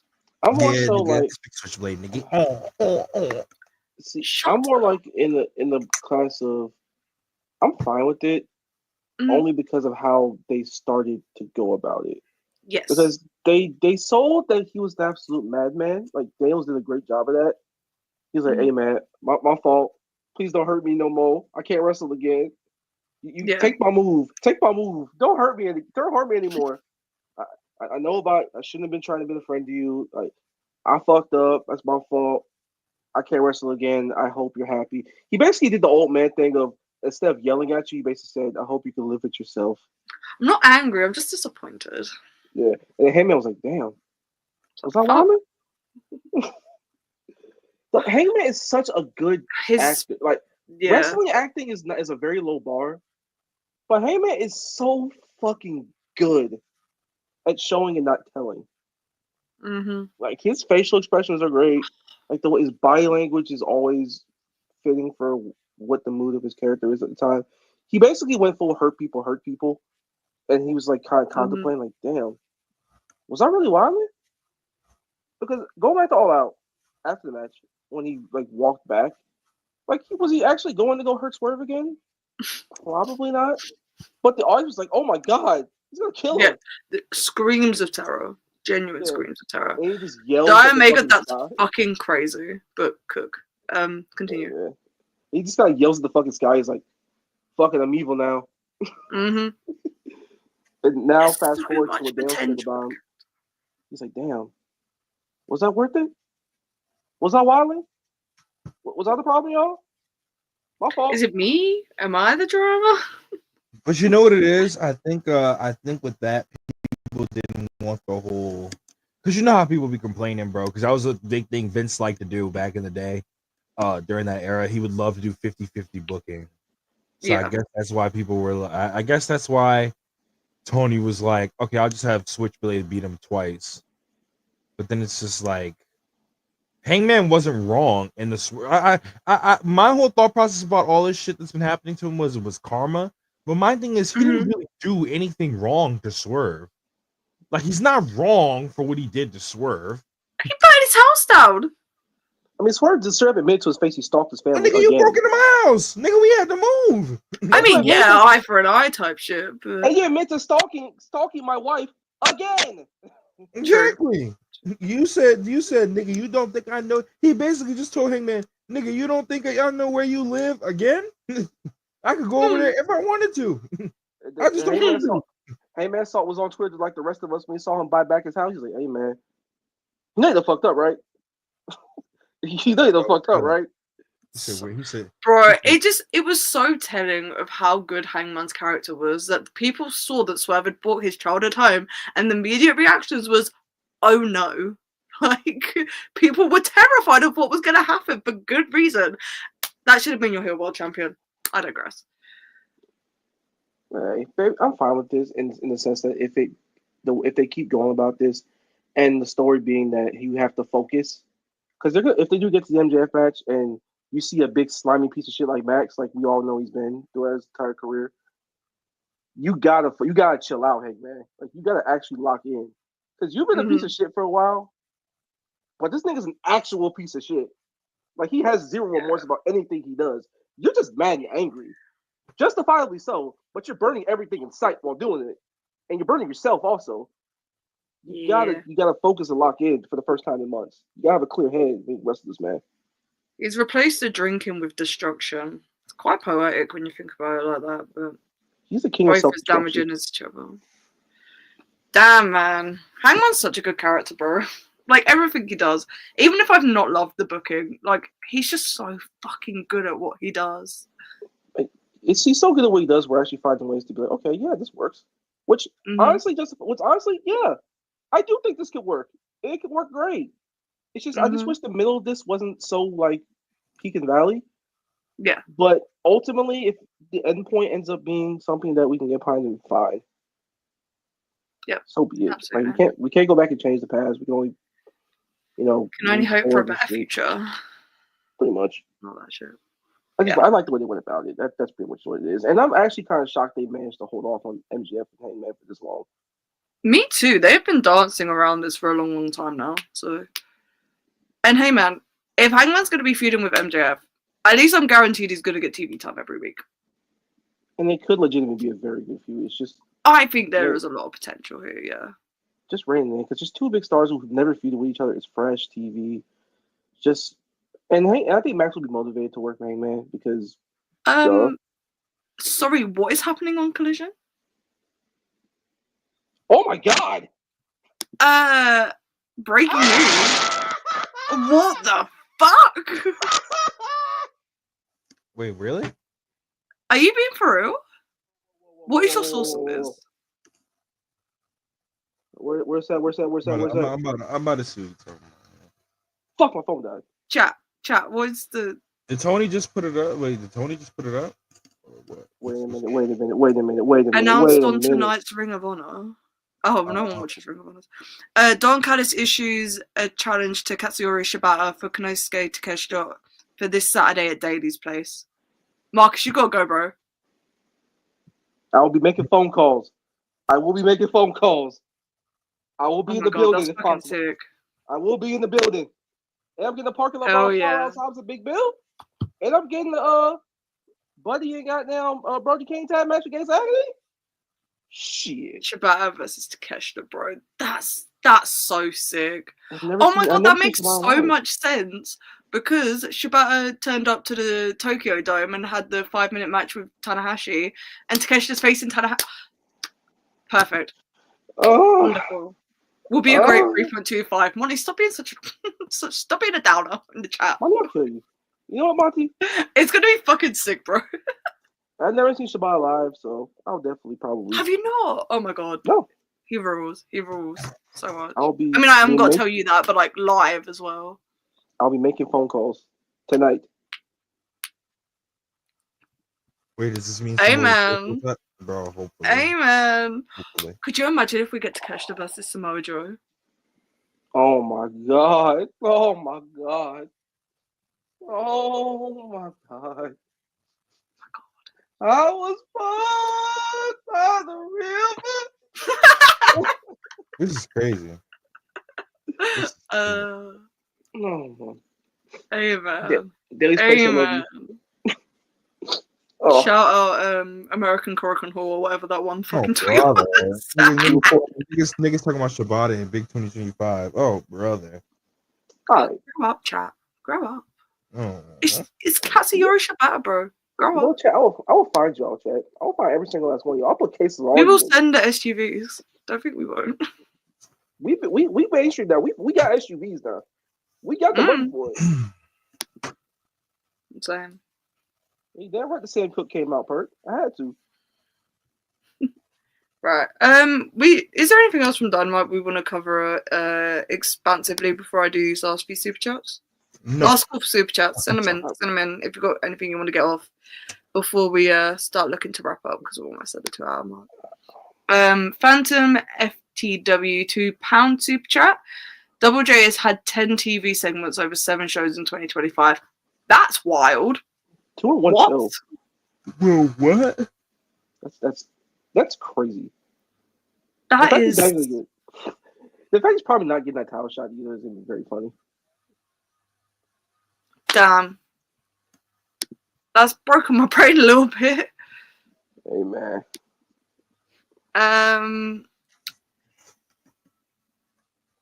I don't know how to pronounce your name. I'm really sorry. Reggie? Please correct me in chat. $7.99 Australian, I think. TK for number 5 is too nice for someone who upholds Mr. Paquette's feelings than his own product. Real. True. Okay. Factual. I don't disagree at all. All I've heard did not draw, by the way.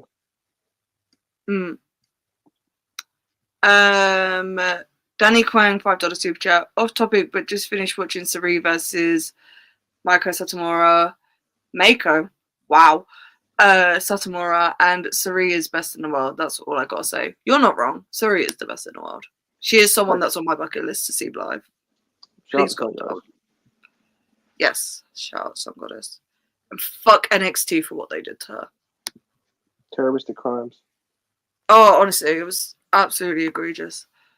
Let me just check. So what we got to I just watched Okada Shibata for the first time a few days ago. I ascended. Anyone that hasn't seen that match, watch it. Do it now, please. Do it. I love the Kenny Okada. That is your homework. I love Kenny Naito, but this might be the best match I've ever seen in my life. It just might be. Yeah, legitimately. That match is almost 10 years old now. It's like 8 years old. Why? No, Shibata has brain removed. Yeah, indeed. His brain removed. That's how I feel sometimes. Like my brain's been removed. His brain removed and put back in. What a beast. What a beast. Still making towns. Turning up. He might be a vegetable, but he's still making towns. It's still wrestling better than some world champions, you know. But that's New Japan, free him. No. Free him. Let him wrestle properly on your fucking promotion, bro. And Champion $2 super chat. Just put out a new Lucha sketch. Check it out. Do that. Also, I'm going to segue into plugs now. Check out my feature on Christopher Daniels that I talked about earlier. It's up. I'll retweet it on my Twitter, so it's the top thing on my socials. We'll be back next week for Dynamite review. Also, relight the fuse next week over on Late Night Grin. Check out the Wrestle Purist Awards stream from yesterday. Marcus, you got any plugs? Hey, you heard the lady.